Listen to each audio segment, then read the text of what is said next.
আমাদের যেমনি আল্লাহ রুহু কবজ করে, জিনদেরও কিন্তু মালাকুল মাউতের মাধ্যমে রুহু কবজ করা হয়, জানেন?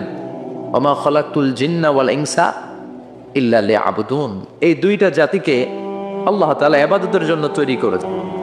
জিনদেরও রুহু কবজ করা হবে, তাদের জন্য এই শরিয়ত আছে। জিনদেরও কোরআন তেলাওয়াত করতে হয়, ওদেরও সালাত পড়তে হয়, ওরাও সিয়াম করে, ওরাও হজের সময় হজ করে, কিন্তু আমরা দেখি না। দেখি, এটা একটা অদৃশ্য জাতি, এটা দেখা যায়। জিসমুন নারিয়ুন ইয়াতাশাক্কালু বিআশকালিন মুখতালিফা। এটা আগুনের তৈরি একটা সৃষ্টি, যেটা যখন যে রূপ ধরতে চায় ওই রূপ ধরতে পারে। যেটার কথা শুনছেন কেউ?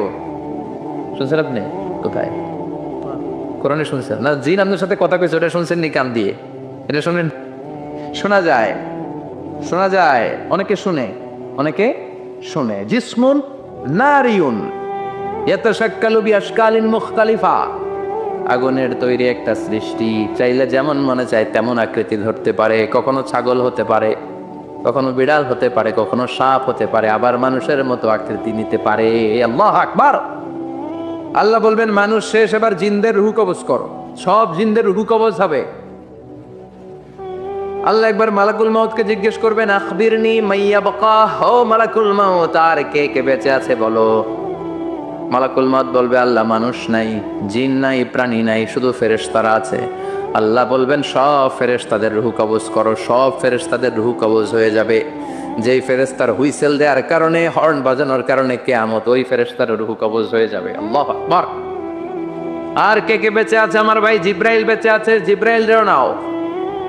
মালাকুল ওয়াহি, ওহির ফেরেশতা, যিনি আল্লাহর কাছ থেকে ওহী নিয়ে দুনিয়ায় আসতো, তারও রুহু কবজ হয়ে যাবে।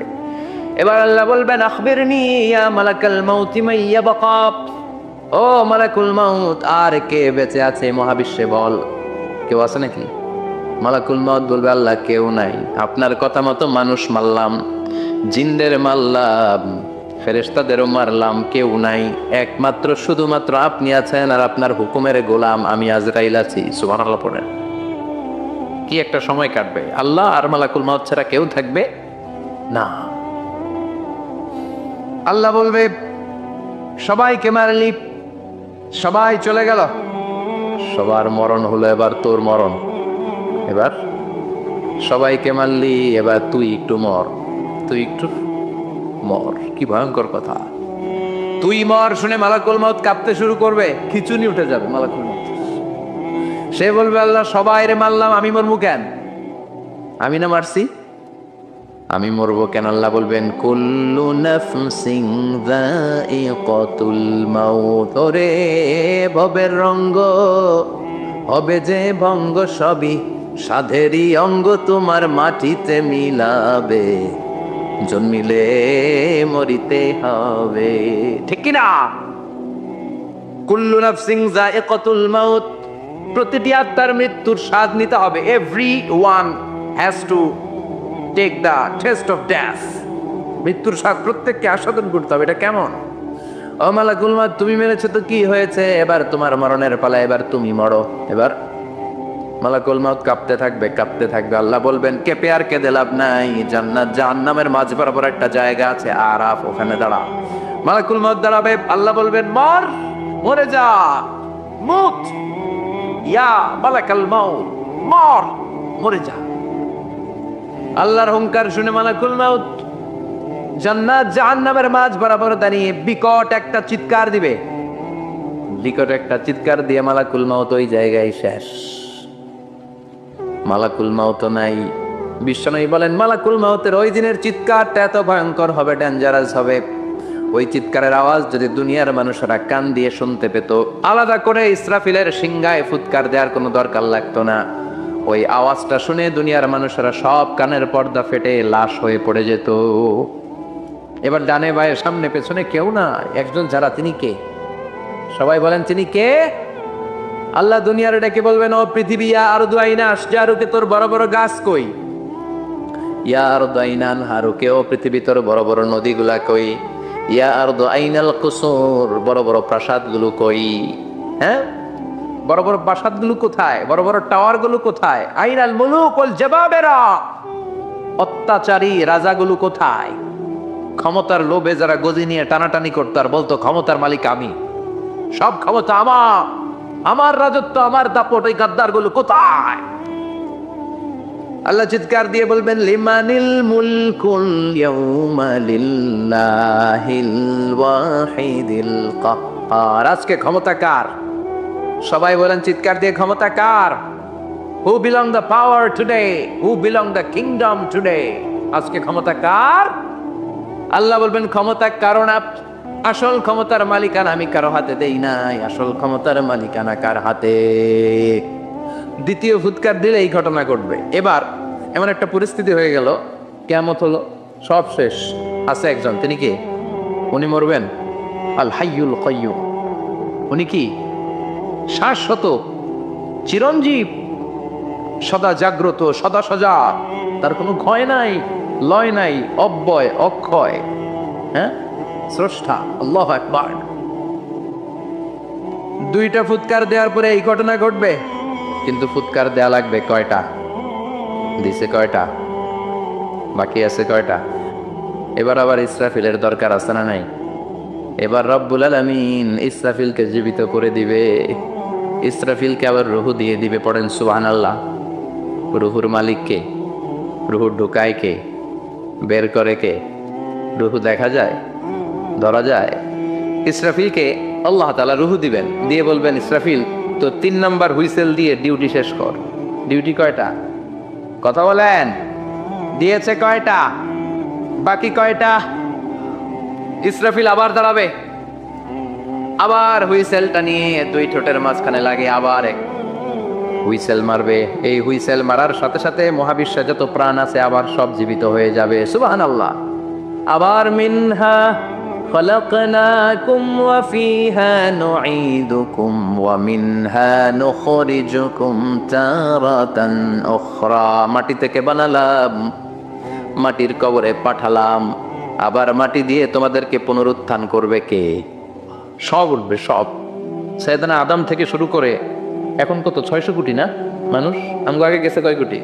কত হাজার কোটি, কত billion, million, trillion, zillion, pillion, হিসাব আছে।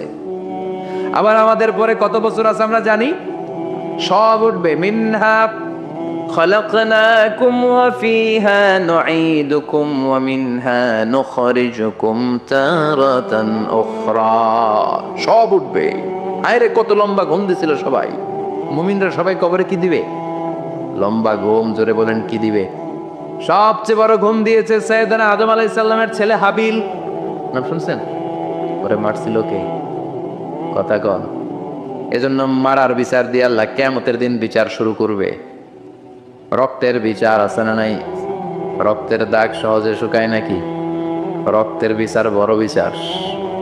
আল্লাহ ওই বিচার দিয়ে শুরু করবেন। হাক্কুল্লাহ, হাক্কুল ইবাদ। হাক্কুল্লাহর বিচার আল্লাহ শুরু করবেন সালাত দিয়ে। আউয়ালু মা ইউহাসাবু বিহিল আবদু ইয়াউমাল কিয়ামাতি আস-সালাহ। কিয়ামতের দিন হাক্কুল্লাহর প্রথম বিচার হলো সালাত। নামাজ পড়স নাই কে? হাত তুল। আল্লাহ দাঁড় করাবে। আল্লাহ বলবেন সেজদা দে। আমরা যারা সেজদা দিতাম আল্লাহু আকবার বলে সেজদায় লুটিয়ে পড়ব। যারা সেজদা দেয় নাই, সেজদার আন্দোলন করে নাই, সালাত প্রতিষ্ঠার আন্দোলনে নামে নাই, ওরাও আমাদের মতো সেজদা দিতে চাইবে, পারবে নাকি? ওদের পিঠটারে লোহার মতো শক্ত করে দিবে কে? ইয়াউমা ইউকশাফু আন সাকিন ওয়া ইউদআউনা ইলাস সুজুদি ফালা ইয়াস্তাতিউন।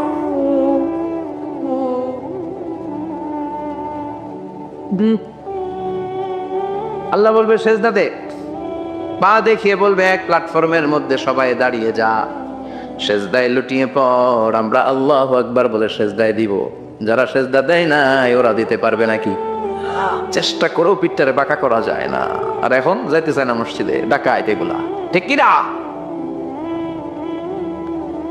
সালাত দিয়া হবে হাক্কুল্লাহর বিচার, হাক্কুল ইবাদের বিচার হবে রক্তের বিচার।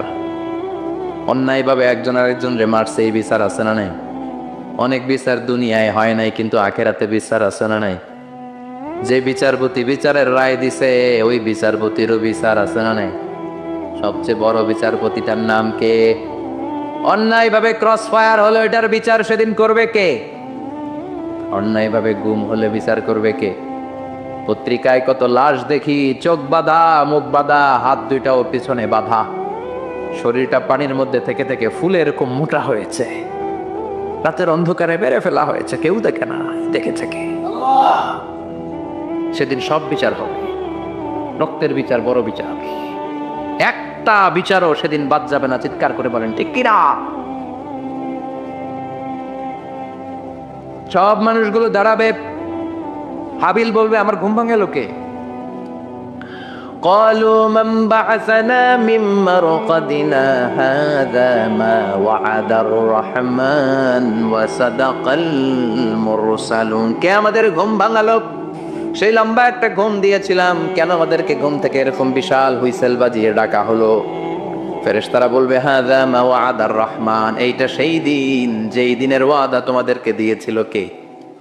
ওয়া সাদাকাল মুরসালুন, নবীরা যে কথা বলেছিল আজকে সেই কথার সত্যতা পাবা। সব দাঁড়াও, সব দাঁড়িয়ে যাবে। বিষ্ণু বললেন ইহশারুন নাস ইয়াউমাল কিয়ামাতি হুফাতান হুরাতান মুশাতান গুরলা। কিয়ামতের কঠিন দিন মানুষগুলো হুফাতান হয়ে দাঁড়াবে, নগ্ন পদ, পায়ে জুতা নাই। কিয়ামতের দিন যে আমরা দাঁড়াবো, জুতা থাকবে পায়ে?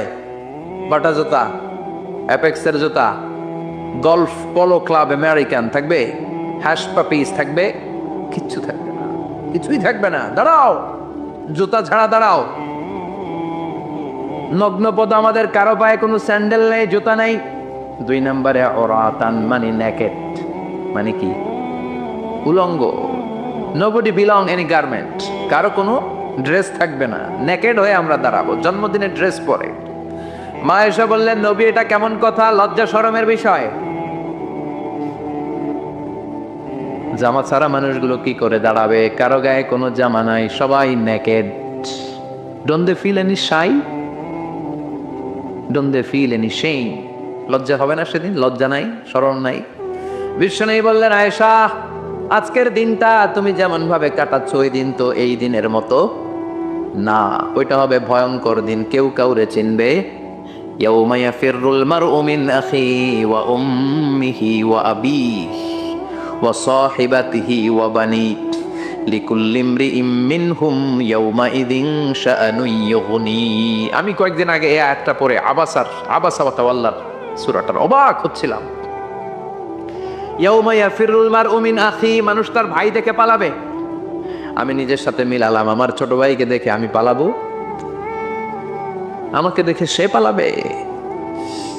ওয়া উম্মিহি ওয়া আবিহি, যেই মায়ের পেটে 10 মাস আমি ছিলাম, যে মা মিয়ার ঘরে না গেলে ঘুমায় না, আমি না খেলে মা খেতে চায় না, আমার জন্য আমার মায়ের প্রাণ, আমার মায়ের জন্য আমার প্রাণ, কত ভালোবাসাবাসী। ওই মা আমাকে দেখে চিনবে না, আমি নাকি আমার মাকে দেখে চিনব না। আমি আমার বাবারে দেখে পালাবো। ছোটবেলা থেকে কোলে পিঠে করে আমার বাবা আমারে মানুষ করলো, বাবাকে কত ভালোবাসি, বাবার সাথে কত ভালোবাসার গল্পই বাবারে দেখে আমি দৌড় দিব, বাবা আমারে দেখে দৌড়াবে। ওয়া সাহিবাতিহি ওয়া বানি, সাহিবা মানে প্রিয়তমা স্ত্রী, যার সাথে এত ভালোবাসা, এত খুনসুটি, তারে দেখে আমি পালাবো। ওয়া বানি, আমার সন্তান, যেই সন্তানের জন্য আমি আমার জীবনও দিতে রাজি, ঠিক কিনা? সন্তানকে দেখে আমি দৌড়। আব্বু বলে ডাক দিল, আমি চিনব না। আমার মেয়েটা আমারে ডাকলে নাকি আমি চিনব না, আমার মেয়েও আমারে চিনবে না। ইয়াউমা ইয়াফিরুল মারউ মিন আখিহি ওয়া উম্মিহি ওয়া আবিহি ওয়া সাহিবাতিহি ওয়া বানিহি লিকুল্লি ইমরিইম মিনহুম ইয়াউমাইযিন শাআনুন ইউগনি। বিশ্বনবী বললেন আয়েশা, সেদিনটা আজকের দিনের মতো নয়, ভয়ঙ্কর একটা দিন হবে। বাবা ছেলেরে চিনবে না, ছেলে বাবার চিনবে না, মা তার মেয়েরে চিনবে না, মেয়ে তার মারে চিনবে না। মা আর মেয়ের ভালোবাসার চেয়ে বড় ভালোবাসা হতে পারে? বাবা ছেলের ভালোবাসার চেয়ে বড় ভালোবাসা? স্বামী স্ত্রীর ভালোবাসার চাইতে বড় ভালোবাসা দুনিয়ায় আছে? স্বামী স্ত্রীরে চিনবে না, স্ত্রী স্বামীকে চিনবে না, বন্ধু বন্ধুরে চিনবে না, ইমাম সাহেব মুসল্লিরে চিনবে না, মুসল্লি ইমাম সাহেবকে চিনবে না, নেতা কর্মীরা চিনবে না, কর্মী নেতাকে চিনবে না। পীর সাহেব মুরিদরে চিনবে না, মুরিদ পীর সাহেবরে চিনবে না। লিকুল্লি ইমরিইম মিনহুম ইয়াউমাইযিন শাআনুন ইউগনি। ও আয়েশা, তুমি পোশাক নিয়ে ব্যস্ত, সেদিন বাবাই তো ছেলেরে চিনবে না, মা মেয়েরে চিনবে না, কেউ কাউরে চিনবে না, সবাই পাগল পড়া হয়ে থাকবে। নিজের চোখের পানি, নাকের পানি, নিজের ঘামের পানিতে নিজেই কিয়ামতের দিন সাতরা বেড়ে আয়েশা। আল্লাহু আকবার। সবাই ক্লান্ত শ্রান্ত, পেরেশান, ঘর্মাক্ত, ক্ষুধায় সবাই অস্থির, ক্ষুধার্ত। সূর্যটা মাথার একেবারে কাছে চলে আসবে। সূর্যের তেজদীপ্ত তাপে মাথার মগজগুলো ভাতের মাড়ের মতো গলে গলে নাকের ছিদ্র, কানের ছিদ্র দিয়ে বেয়ে বেয়ে পড়বে। কেন ইমাজিন, চিন্তা করতে পারে? জিহ্বাটা কুকুরের মতো ঝুলতে থাকবে, নাভির সামনে এসে নাভিস্থল পর্যন্ত জিহ্বাটা ঝুলতে থাকবে। সবার মুখে চিৎকার, ইয়া নাফসি, আল্লাহ বাঁচাও। কানা মিকদারুহু 50,000 সানা, 50,000 বছর হবে কিয়ামতের সেই দিনটা। পাগল হয়ে যাবে, পাগল। আমি মুখোমুখি হতে যাচ্ছি সেদিনের, আপনি মুখোমুখি হতে যাচ্ছেন, আমরা সবাই সেদিনটা দেখতে যাচ্ছি। চিল্লা এখন ঠিক কিনা? ও আয়েশা, লিকুল্লি ইমরিইম মিনহুম ইয়াউমাইযিন শাআনুন ইউগনি। এমন ভয়ঙ্কর দিন হবে, এমন ভয়ানক পরিস্থিতি হবে রে আয়েশা, বাবা মা চিনা যাবে না, পীর সাহেবরে চিনা যাবে না, কেউ কাউরে চিনবে না। আল্লাহ তুমি আমারে বাঁচাও, বাঁচাও বলে যে মাথাটা একবার উপরের দিকে করবে, কার গায়ে জামা আছে কার গায়ে জামা নাই সেদিক নজর দেওয়ার সময়টাও কেউ পাবে না রে আয়েশা। ওই নজরই থাকবে না, সবাই দাঁড়িয়ে যাবে। আল্লাহ বললেন কাআন সাফসাফা, লেভেল প্লেন ফিল্ড আমি করে দিব। লা তারা ফিহা আওয়াজা ওয়ালা আমতা, উঁচু নিচু নাই, একেবারে সমান। কিয়ামতের ময়দানটা কেমন হবে? চিৎকার করে বলেন কেমন হবে? সমান হবে, সবাই দাঁড়াবে। পাগল পড়া হয়ে আর দাঁড়াতে পারে না। কতক্ষণ দাঁড়াবো আমরা? 50,000 বছর আমাদের দাঁড়িয়ে থাকতে হবে। মানুষ পাগল হয়েছে, আদমের কাছে যেয়ে বলবে, আবাল বাশার, ও সব নবীদের পিতা, আদি পিতা, আর তো দাঁড়িয়ে থাকতে পারি না। আল্লাহরে বলেন বিচার কার্য শুরু করতে। এসপার ওসপার একটা হয়ে যাক, হয় জান্নাতি নয় জাহান্নামী, আগে বিচার শুরু করতে বলেন। সাইয়েদনা আদম বলবে আমি পারবো না, কারণ নবীও উম্মত চিনবে না, উম্মত নবী চিনবে। সবার এক জিকির, ইয়া নাফসি। সবার জিকির কি? আরো জোরে বলেন কি জিকির? সেদিন কিন্তু নবীরা উম্মতকে চিনবে না, উম্মত নবী চিনবে না, তাইলে পীর আর মুরিদের তো কোনো সম্পর্কই থাকবে না। চিল্লা এখন ঠিক কিরা? চিনবে না, কেউ কারো পরিচয় দিতে চাইবে না। ভয়ানক এক পরিস্থিতি। এজন্য এটারে বলে কিয়ামতের ময়দান। দুনিয়াতে কোনো ভয়ঙ্কর পরিস্থিতিতে আমরা বলি কিয়ামত, কি বলি? কিয়ামত।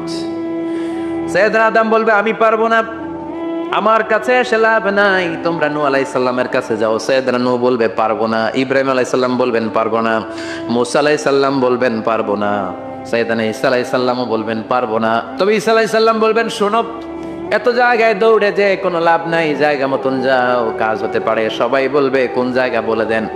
সাইয়েদনা ঈসা আলাইহিস সালাম বলবেন আজকের এই কঠিন দিনে আমাদের সবার বিপদ, এই বিপদের দিনে কেউ আল্লাহর সামনে দাঁড়াতে পারবে না একজন ছাড়া। ওনার নাম হলো মুহাম্মাদুর রাসূলুল্লাহ সাল্লাল্লাহু। বিশ্বনবী মাকামে মাহমুদে তখন সিজদায় পড়ে থাকবেন। আমরা খুঁজতে থাকবো বিশ্বনবীকে এই কঠিন দিনে, বিপদের দিনে নবীকে আমরা মাকামে মাহমুদে পেয়ে যাব। বিশ্বনবী সিজদায় পড়ে থাকবেন আর কাঁদতে থাকবেন। 50,000 বছর ওনার সিজদাটা লম্বা হবে। এই 50,000 বছর আমাদের জিকির হবে ইয়া নাফসি ইয়া নাফসি, আল্লাহ আমারে বাঁচাও।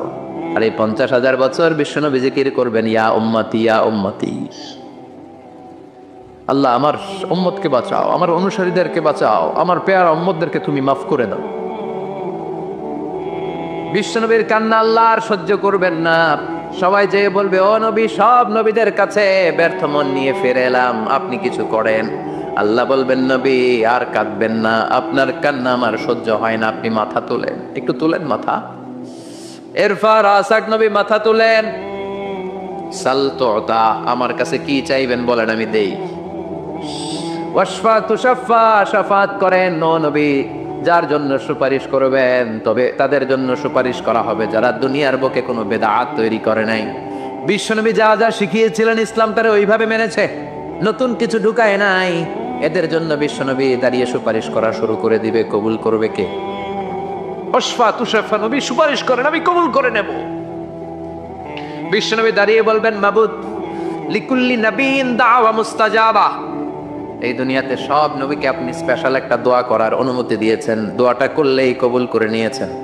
আর ওই স্পেশাল দোয়াটা দুনিয়ার সব নবীরা দুনিয়ার বুকেই করেছে, একমাত্র আমি করি নাই। সুবহানাল্লাহ বলেন। ওয়াইন্নী আখতাবিউ দাওয়াতি শাফাআতান লিউম্মতি ইয়াউমাল কিয়ামা, আমি আমার দোয়াটা কিয়ামতের এই কঠিন দিন আমার গুনাহগার উম্মতের জন্য রেখে দিয়েছি।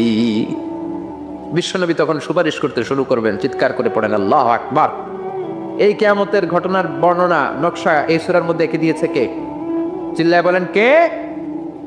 এরপরে আল্লাহ বললেন, ফাআম্মা মান সাকুলাত মাওয়াজিনুহু ফাহুয়া ফি ঈশাতির রাদিয়াহ ওয়া আম্মা মান খাফফাত মাওয়াজিনুহু ফাউম্মুহু হাওিয়াহ ওয়া মা আদরাকা মা হিয়া নারুন হামিয়া। পড়েন আল্লাহু আকবার। সবাই আমরা দাঁড়িয়ে যাব, বিশ্বনবী সুপারিশ শুরু করবেন, বিচার শুরু হয়ে যাবে। فأما من ثقلت موازينه فهو في عيشة راضية, বিশাল আল্লাহ বিচার কার্যক্রম শুরু করবেন। মিজানের পাল্লা বসাবেন, কি বসাবেন? আল্লাহ তাতগাউ ফিল মিজান, আমার নামে নাম, আমার নামে নাম, মিজান বসাবে, মিজান দাড়ি পাল্লা। আসলে এটা সুন্দর অর্থ হচ্ছে নিক্তি পাল্লা। অর্থ কি? দাড়ি পাল্লা চিনেন? আলু বিক্রি করে, লাউ বিক্রি করে, চাল মাপে, ডাল মাপে, দাড়ি পাল্লা দিয়ে, কি দিয়ে? কিন্তু কিয়ামতের এটা হবে নিক্তি পাল্লা। নিক্তি পাল্লা দিয়ে স্বর্ণ মাপে। কি মাপে? চাল বিক্রির সময় 2-4টা চাল বেশি গেলেও লস নাই, কম গেলেও যে কিনছে তার লস নাই। কিন্তু স্বর্ণ বেচার সময় যদি স্বর্ণের কণা চলে যায় বেশি, আমও শেষ, চালাও। এজন্য স্বর্ণ দাড়ি পাল্লায় মাপে না, কারণ এটা ক্ষুদ্রাতি ক্ষুদ্র হিসাব করতে হয়। এটা মাপে কোন পাল্লায়? নিক্তি পাল্লায়। এক কণা স্বর্ণ পড়লো এটা মিটারে উঠবে, দাম কত? চিৎকার করে বলেন ঠিক কি না? আল্লাহর মিজানের পাল্লা এমন পাল্লা, فمن يعمل مثقال ذرة خيرا يره ومن يعمل مثقال ذرة شرا يره। যাররা পরিমাণ ভালো কিছু করলে সেটাও নিক্তি পাল্লায় আমরা দেখব, যাররা পরিমাণ খারাপ করলেও দেখব। যাররা, যাররা চিনেন? অনু, যাররা মানে সবাই বলেন আরো জোরে, বস্তুর ক্ষুদ্রতম একক, যেটা সহজে দেখা যায় না। যাররা বুঝাই আমি এভাবে, শীতের দিন টিনের ঘর আছে কাদের? দেখি হাত তোলেন তো। টিনের ঘর, মাশাআল্লাহ, আপনারা সুখী মানুষ, হাত নামান। বিল্ডিং এর বাড়ির চেয়ে টিনের ঘরে কিন্তু সুখ বেশি, জানেন? অনেক সুখ। টিনের ঘরে চালের মধ্যে ছিদ্র থাকে না, কথা কয় না। শীতের দিন সকালে দেখবেন ওই ছিদ্র দিয়ে সূর্যের একটা চিকন সূর্যের রশ্মি ঢুকে, পুরো ঘর অন্ধকার, কিন্তু ওই জায়গাটা যে ছিদ্র, সূর্যের আলোটা খুব চিকন হয়ে পড়ে নিচে, দেখছেন? ওটার কাছে যাবেন, কাছে গেলে দেখবেন ছোট ছোট ছোট ছোট ধূলিকণা দেখা যায়। অন্য কোথাও এগুলো দেখা যায় না, কিন্তু ওইটার ওই চিকন ছিদ্রটা সামনে দাঁড়ালে ধূলিগুলো উঠতেছে, দেখছেন? ওইটাকে আরবিতে বলে যাররা। ওইটাকে কি বলে?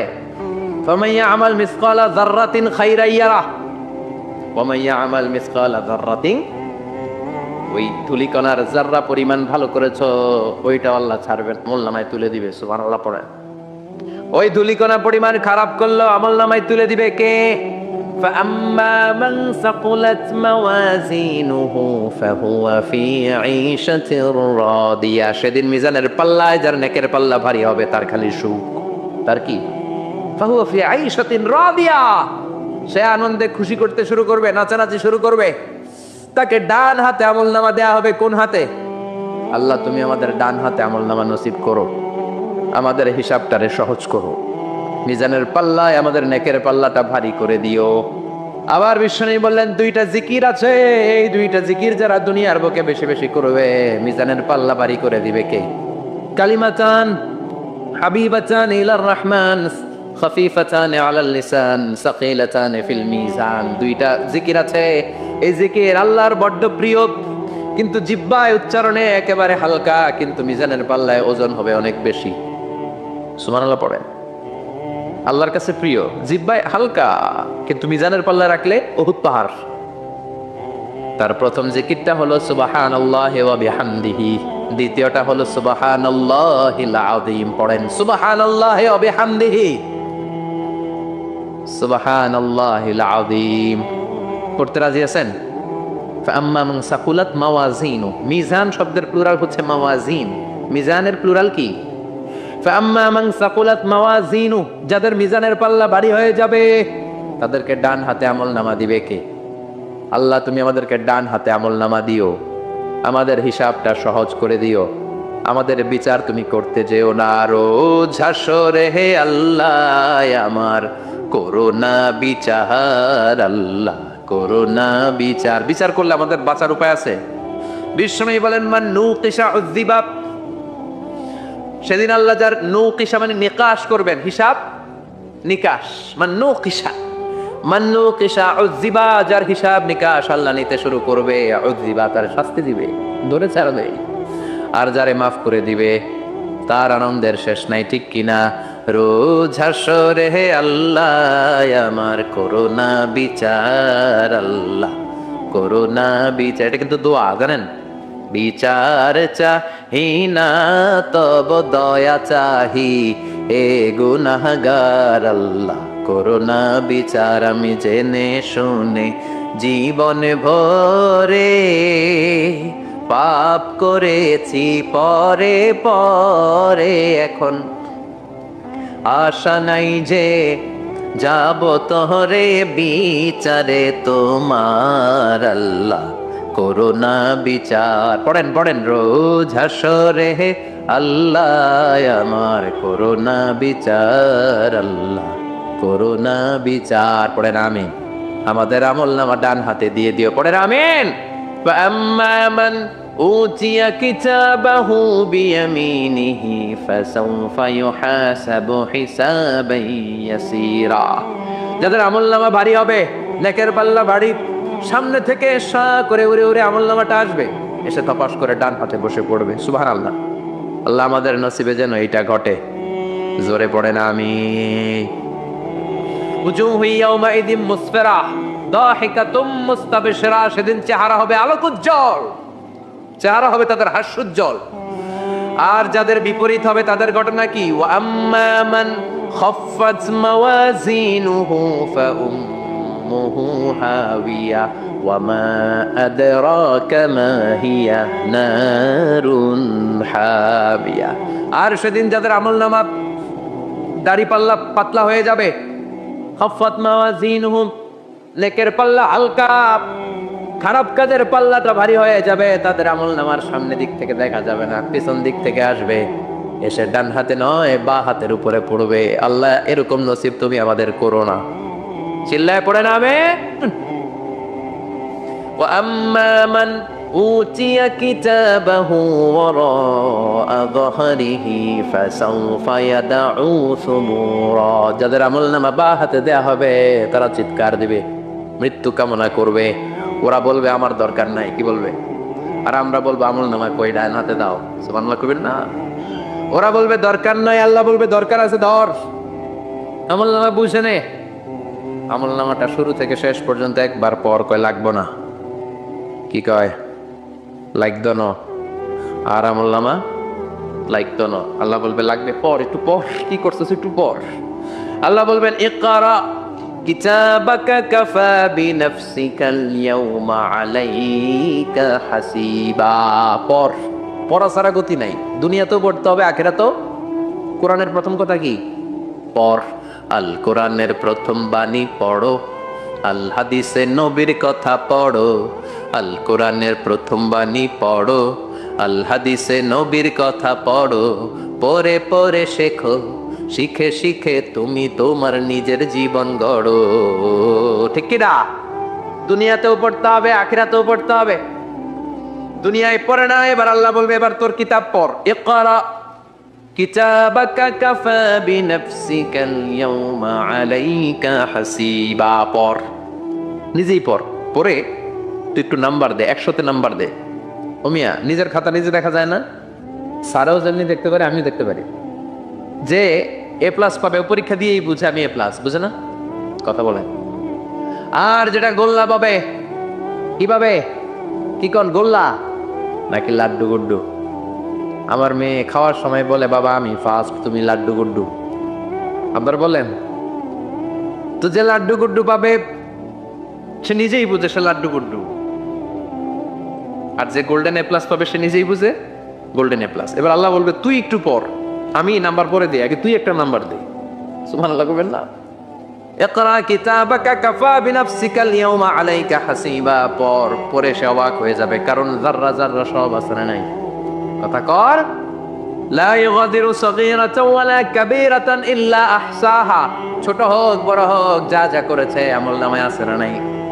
সালাম দিয়েছে ওইটা আছে, ভালো কাজ করেছে ওইটা আছে, মানুষের মাইট দিয়েছে ওইটা আছে না নাই, জুলুম করে অন্যের জমি খাইছে আছে না নাই, পরকীয়া প্রেম করছে আছে না নাই, সমাবেশে বোমা মারছে আছে না নাই, ভোট ডাকাতি করছে আছে না নাই, এটাও আছে।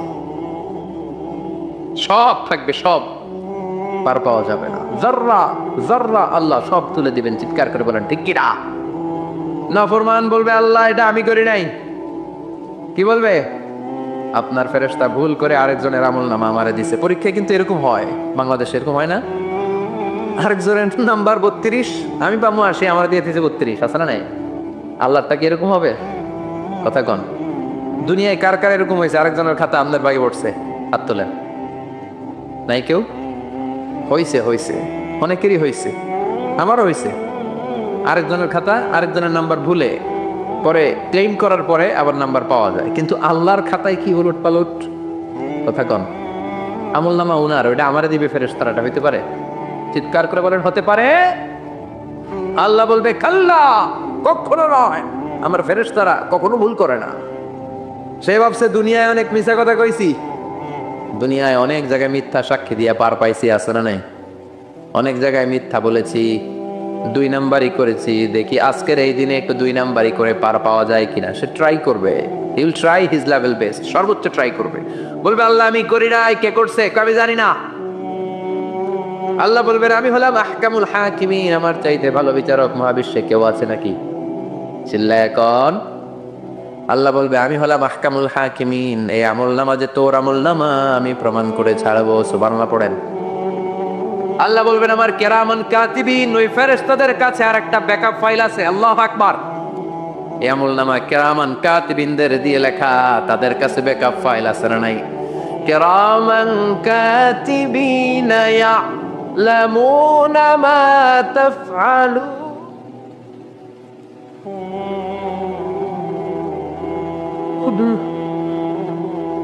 তারা সব জানে, সব লিখে রাখে।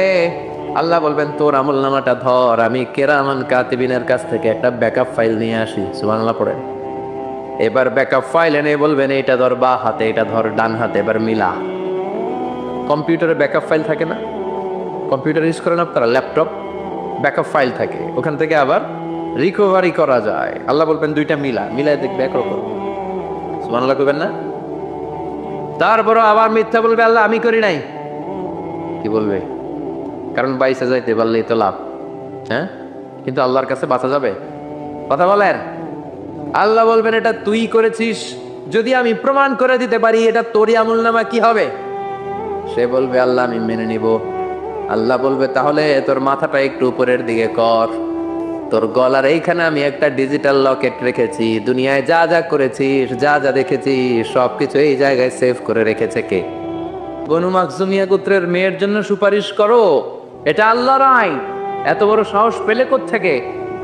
আমার মেয়ে ফাতেমাও যদি আজকে চুরিতে ধরা পড়তো, আমি ফাতেমার ডান হাত কেটে দিতে 1 সেকেন্ডও দেরি করতাম না। এটা আল্লাহর আইন। এই আইন যদি বাংলাদেশে থাকতো, কোনো চোর খুঁজে পাওয়া যেত? কথা বলেন। তবে ছোট চোরগুলো না করে বড় চোরদের জন্য এই বিধানের দরকার আছে না নাই? হাজার হাজার কোটি টাকা মেরে দেয়, আছে না নাই? কোটি টাকা পাচার করে দেয়, পেঁয়াজের দাম বাড়িয়ে দেয়, লবণ নিয়ে গুজব ছড়িয়ে দেয়, আছে না নাই? হাজার হাজার কোটি টাকা মেরে দিচ্ছে, মানুষ খেতে পায় না।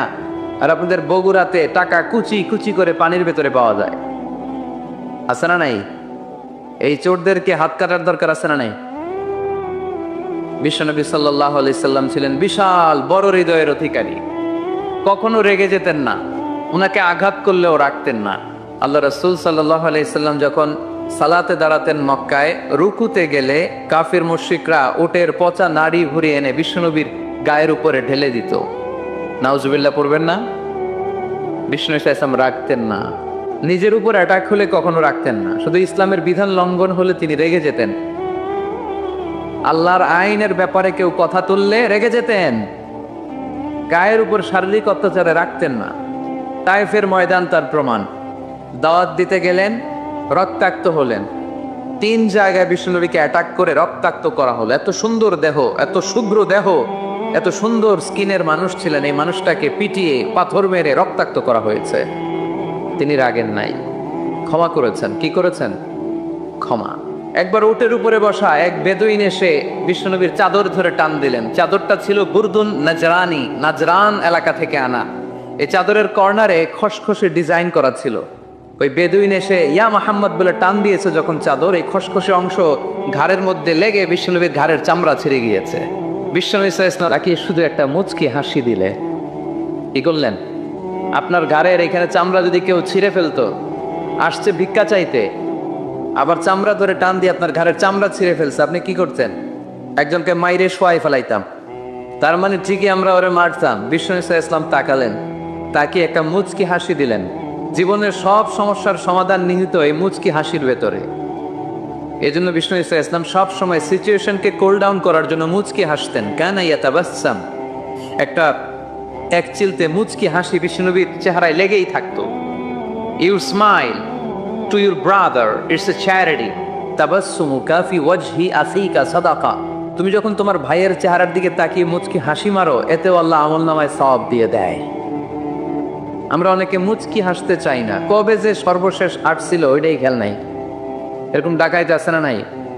খুলনায় এরকম নাই মাশাআল্লাহ। খুলনার লোকদের চেহারা হাস্যোজ্জ্বল। খুলনার লোকেরা খুব হাসে।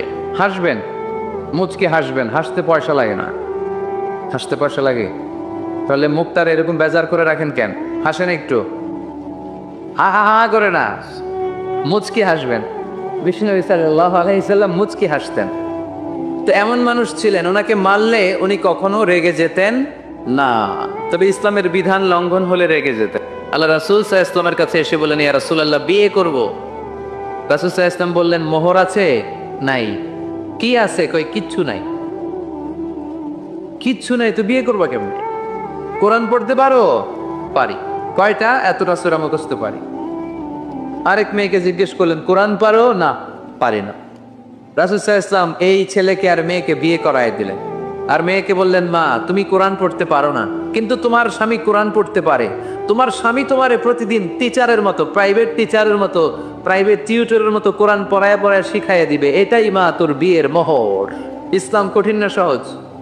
জোরে বলেন।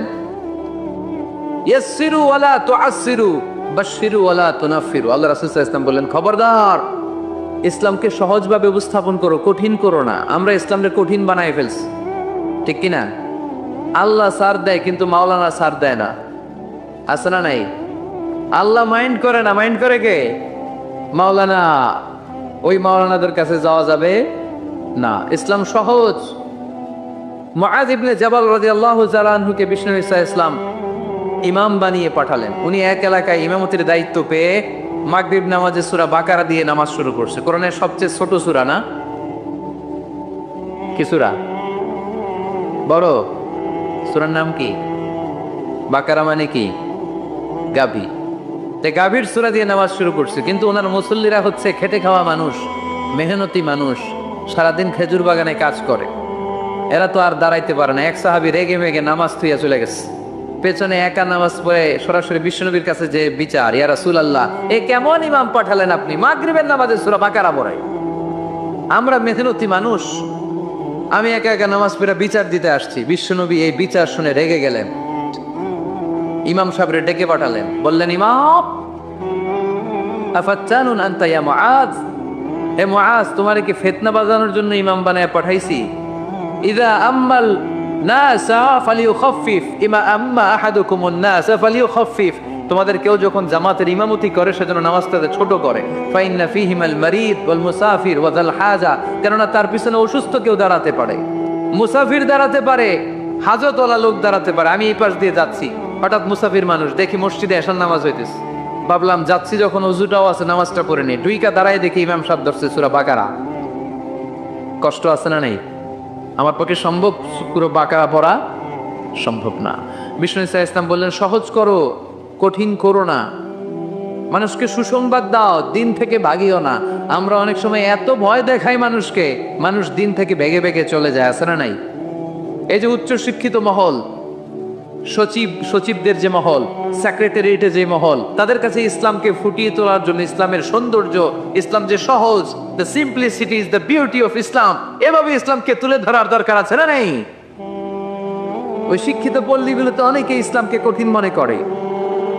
আমরা এমন ভাবে বলি, আজকে যে লোকটা কালিমা পড়ে মুসলমান হইলে আপনি যদি বলেন তুই সুদ খাবি না, তুই ঘুষ খাবি না, তুই সিনেমা দেখবি না, তুই সিগারেট খেতে পারবি না, তুই গান্দা টানতে পারবি না, তুই মেয়ের দিকে তাকাইতে পারবি না, তুই ওদিকে যাবি না, এদিকে যাবি না, কারণ ইসলাম এগুলো সব হারাম, এইটা নাই ওইটা নাই, হ্যাঁ কইব তাহলে আমিও নাই।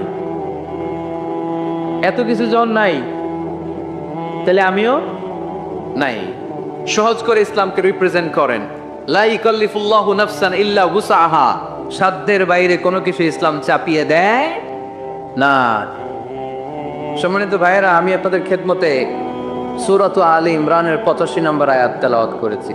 এই আয়াতে আল্লাহ তাআলা আমাদেরকে উদ্বুদ্ধ করেছেন আমরা যেন জীবনের প্রতিটি অঙ্গনে ইসলামকে মেনে চলি, ইসলামের বাইরে যেন না যাই। কারণ ইসলাম হচ্ছে স্ট্রেইট ফরওয়ার্ড, সোজা। ইসলামের রাস্তা কি বাঁকা? ডানে বায়ে মোড় আছে, চৌমুহনী আছে, ইউটার্ন আছে। রাস্তাটা কেমন? সবাই বলেন, এটার নাম সিরাতুল মুস্তাকিম। এটার নাম কি?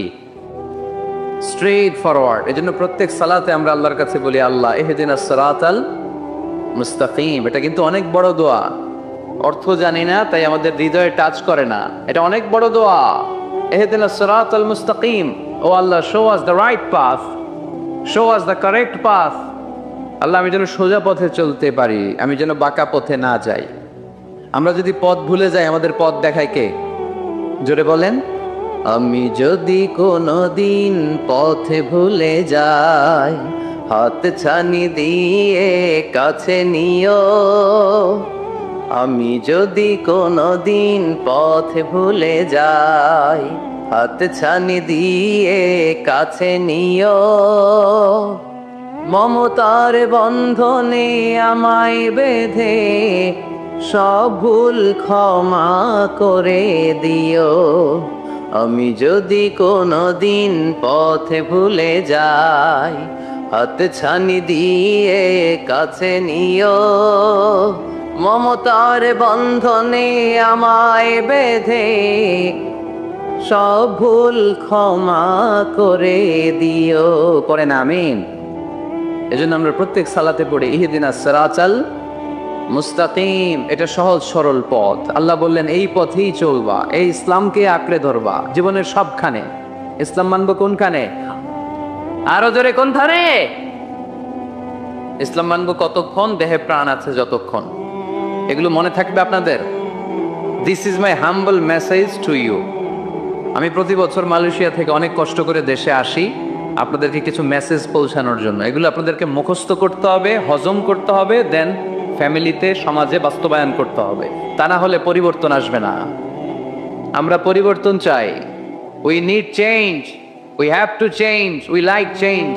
আমরা এই ঘুণে ধরা সমাজকে কোরআন দিয়ে পরিবর্তন করে দিতে চাই। আমরা বিপ্লবের অংশীদার হতে চাই। আমরা অনাচার মুক্ত সুন্দর সমাজ চাই।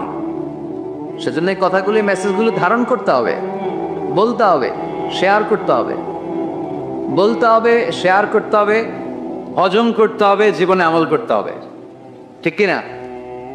এবার উত্তর দেন, ইসলাম মানবো কোনখানে? মনে থাকবে?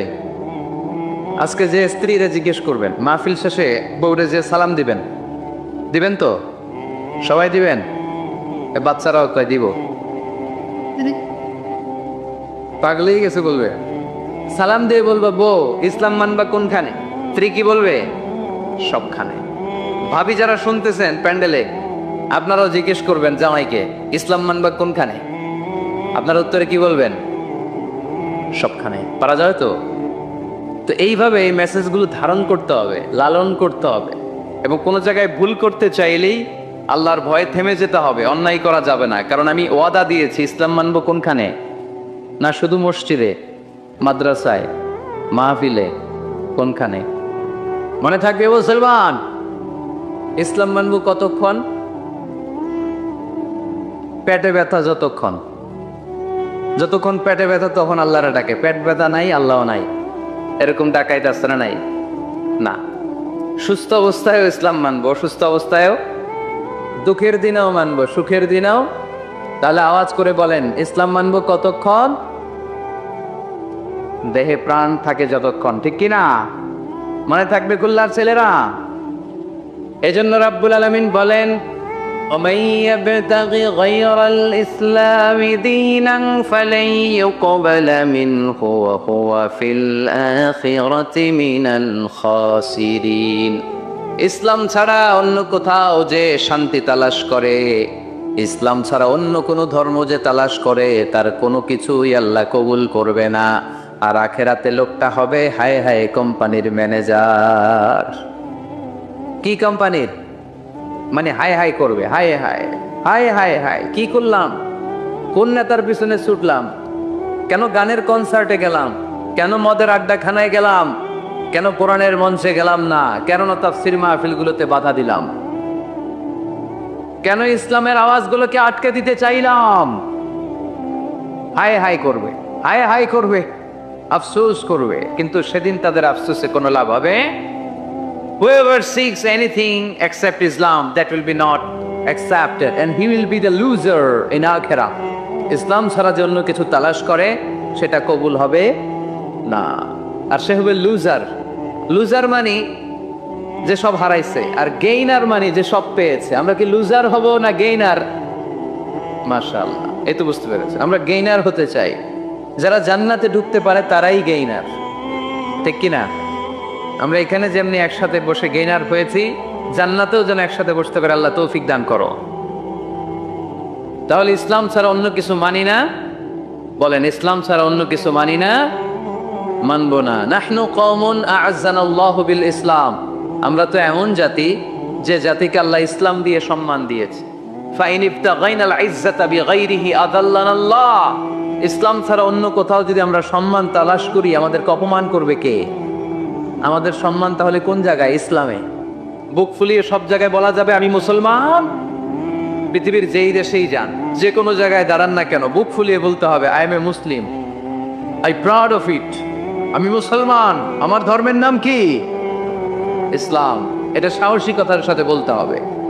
এবং আল্লাহ বললেন, এই ইসলামকে তোমাদের ধর্ম বানিয়ে আমি আল্লাহ খুশি। ইসলামকে আমি সব নবীদের ধর্ম বানিয়ে খুশি। সুবহানাল্লাহ পড়ে। আমাদের ধর্মের নামই ইসলাম, বিষয়টা কি এমন না? সব নবীর ধর্মের নামই ছিল। আদম আলাইহিস সালামের ধর্মের নাম, মুসা আলাইহিস সালামের, ঈসা আলাইহিস সালামের, মুহাম্মদ সাল্লাল্লাহু আলাইহি ওয়াসাল্লামের। তার প্রমাণ আল্লাহর কোরআন। রাব্বুল আলামিন বলেন, মা কানা ইব্রাহিমু ইয়াহুদিয়াও ওয়ালা নাসরানিয়াও ওয়ালাকিন কানা হানিফাম মুসলিমা। আমার ইব্রাহিম ইহুদি ছিল না, নাসারা ছিল না, আমার ইব্রাহিম ছিল পাক্কা মুসলমান। সুবহানাল্লাহ পড়েন। ইব্রাহিম আলাইহিস সালাম কি ছিল? পাক্কা মুসলমান। তো ওনার ধর্মের নাম যদি ইসলাম না হতো, উনি মুসলমান হইতে পারতেন? জোরে বলেন। তার মানে সব নবীদের ধর্মের নাম কি? ইসলাম। কিন্তু মজার ব্যাপার হলো, কোন নবীর সময়কালেই আল্লাহ তাআলা ইসলামকে পরিপূর্ণ করেন নাই, করেছেন আমাদের নবীর সময়ে। পড়েন সুবহানাল্লাহ। দিনটা ছিল জুমাবার, আরাফার ময়দান। বিশ্বনবী ভাষণ দিচ্ছেন। ইন দ্য মিন টাইম আল্লাহ তাআলা কালামুল্লাহ মাজিদের আয়াত নাজিল করলেন, আল ইয়াউমা আকমালতু লাকুম দীনাকুম ওয়া আতমামতু আলাইকুম নি'মাতি ওয়া রাদিতু লাকুমুল ইসলাম দীনা। আজ আমি তোমাদের নিয়ামতকে পরিপূর্ণ করলাম, ইসলামকে পরিপূর্ণ করে দিলাম, কমপ্লিট করে দিলাম। ইসলামকে তোমাদের ধর্ম হিসেবে নির্ধারণ করে আমি আল্লাহ খুশি হয়ে গেলাম। সুবহানাল্লাহ পড়ে। ইসলামকে আমাদের ধর্ম বানিয়ে খুশি কে? কিন্তু আমরা তো খুশি না। আমরা খুশি? কথা বলেন। আপনারা যে খুশি এটাও জোরে কইতে পারলেন না। ইসলামকে ধর্ম হিসেবে পেয়ে আমরা খুশি না বেজার?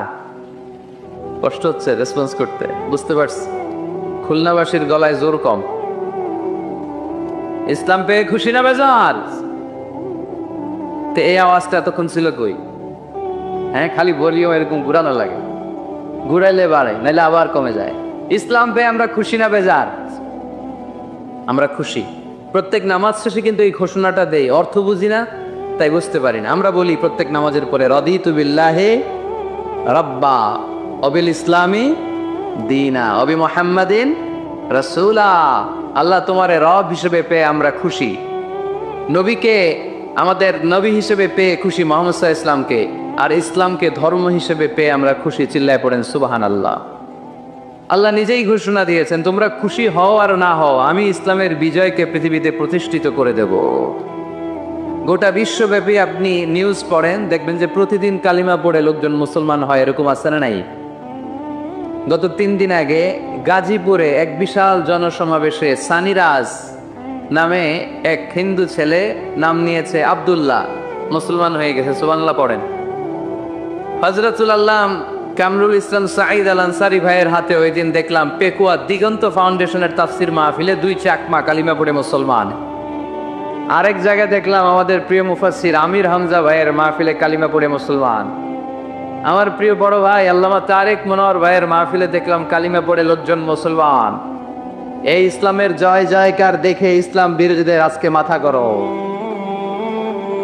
এদের মাথা গরম। এরা চায় না ইসলামের বিজয় হোক। মানুষ পঙ্গপালের মতো ইসলামের দিকে ছুটে চলেছে, ধাবিত হচ্ছে, ঝাঁপিয়ে পড়ছে, ইসলাম এগিয়ে যাচ্ছে, ভিক্টরি সাইনের দিকে ইসলাম ধাবিত হচ্ছে। এটা ওদের সহ্য হয় না। চিল্লায় বলেন ঠিক কি না? আল্লাহ বলেন, তোদের সহ্য হোক আর না হোক, ইসলামের বিজয়কে আমি পৃথিবীর মধ্যে প্রতিষ্ঠিত করে দেবো। জোরে কোন ঠিক কি না? ইন্নাল্লাহা জাওয়ালি আল আরদা, আল্লাহ তাআলা পৃথিবীকে আমাকে ছোট করে দেখালেন। বিশ্বনবী বললেন, ফারাইতু মাশারিকাহা ওয়া মাগারিবাহা, আমি পৃথিবীর প্রাচ্য পাশ্চাত্য সবটা দেখেছি। আর আমি নবী যতদূর দেখেছি ততদূর আল্লাহু আকবারের ধ্বনি পৌঁছে দিবে কে? কেউ ঠেকায় রাখতে পারবে? পারবে না। এজন্য ইসলাম পেয়ে আমরা খুশি না বেজার? ইসলাম হচ্ছে সময়ের অপরিহার্য বাস্তবতা। আপনি যদি সমাধান চান জীবন সমস্যার, ইসলামের ভেতরে সমাধান আছে না নাই? কিন্তু সবচেয়ে মজার ব্যাপার হচ্ছে গোটা বিশ্বে সবচেয়ে বেশি নির্যাতিত মুসলমানেরা, ঠিক কিনা? কাশ্মীরে মাইর খায় কে?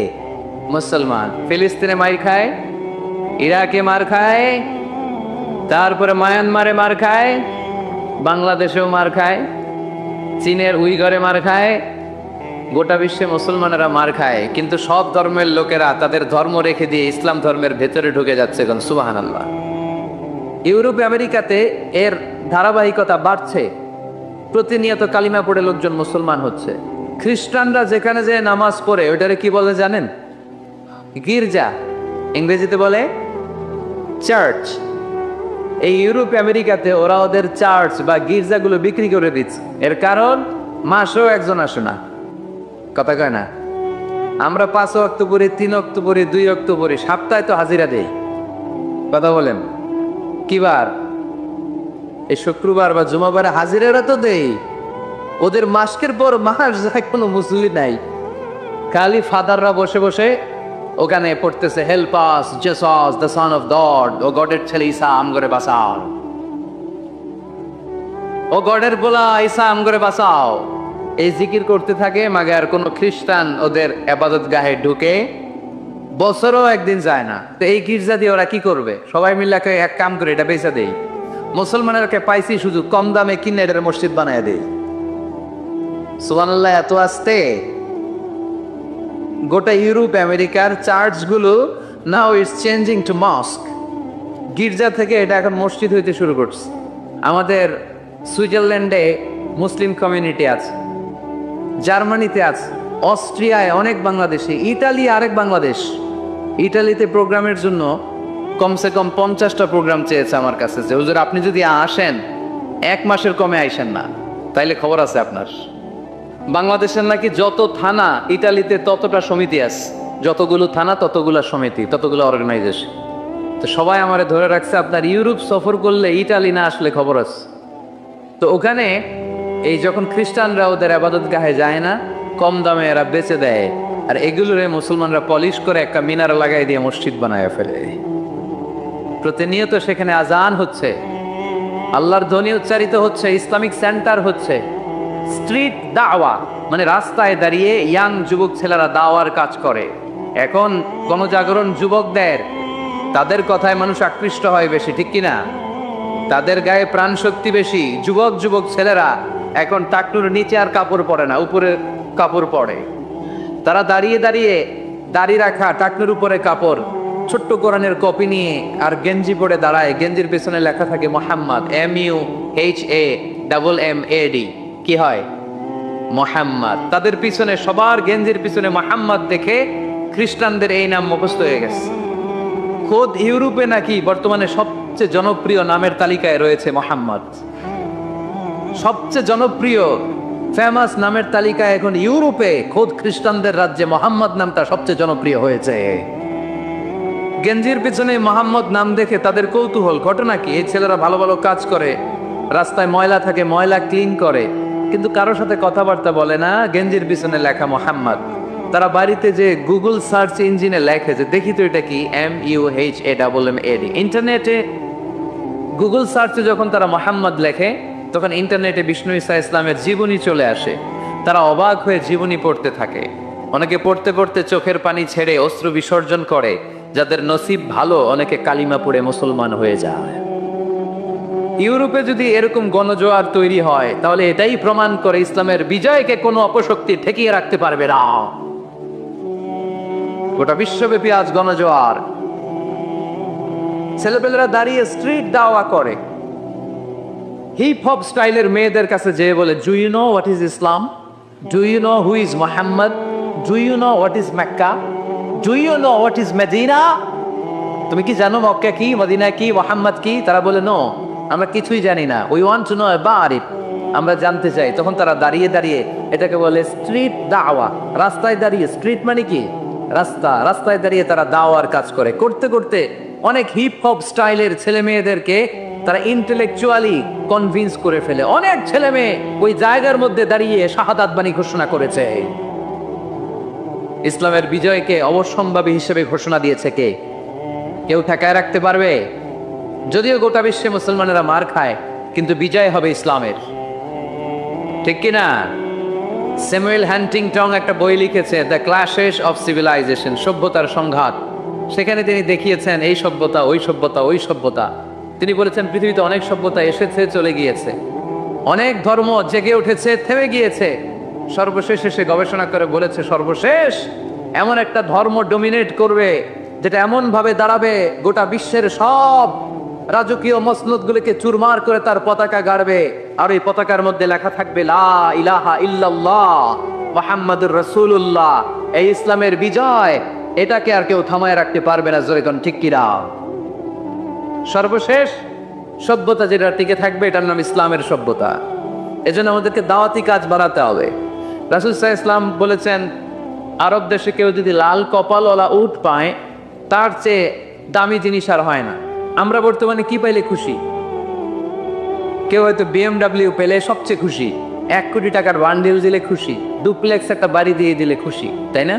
কিন্তু আরব দেশে এগুলো পাইলে তারা বেশি খুশি হতো না। তারা লাল কপালওয়ালা উট পেলে খুশি হতো বেশি।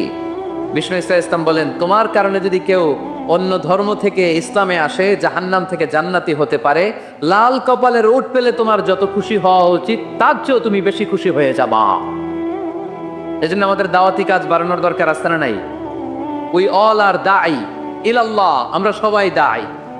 দাওয়াতি কাজ আমাদের সবাইকে চালিয়ে যেতে হবে।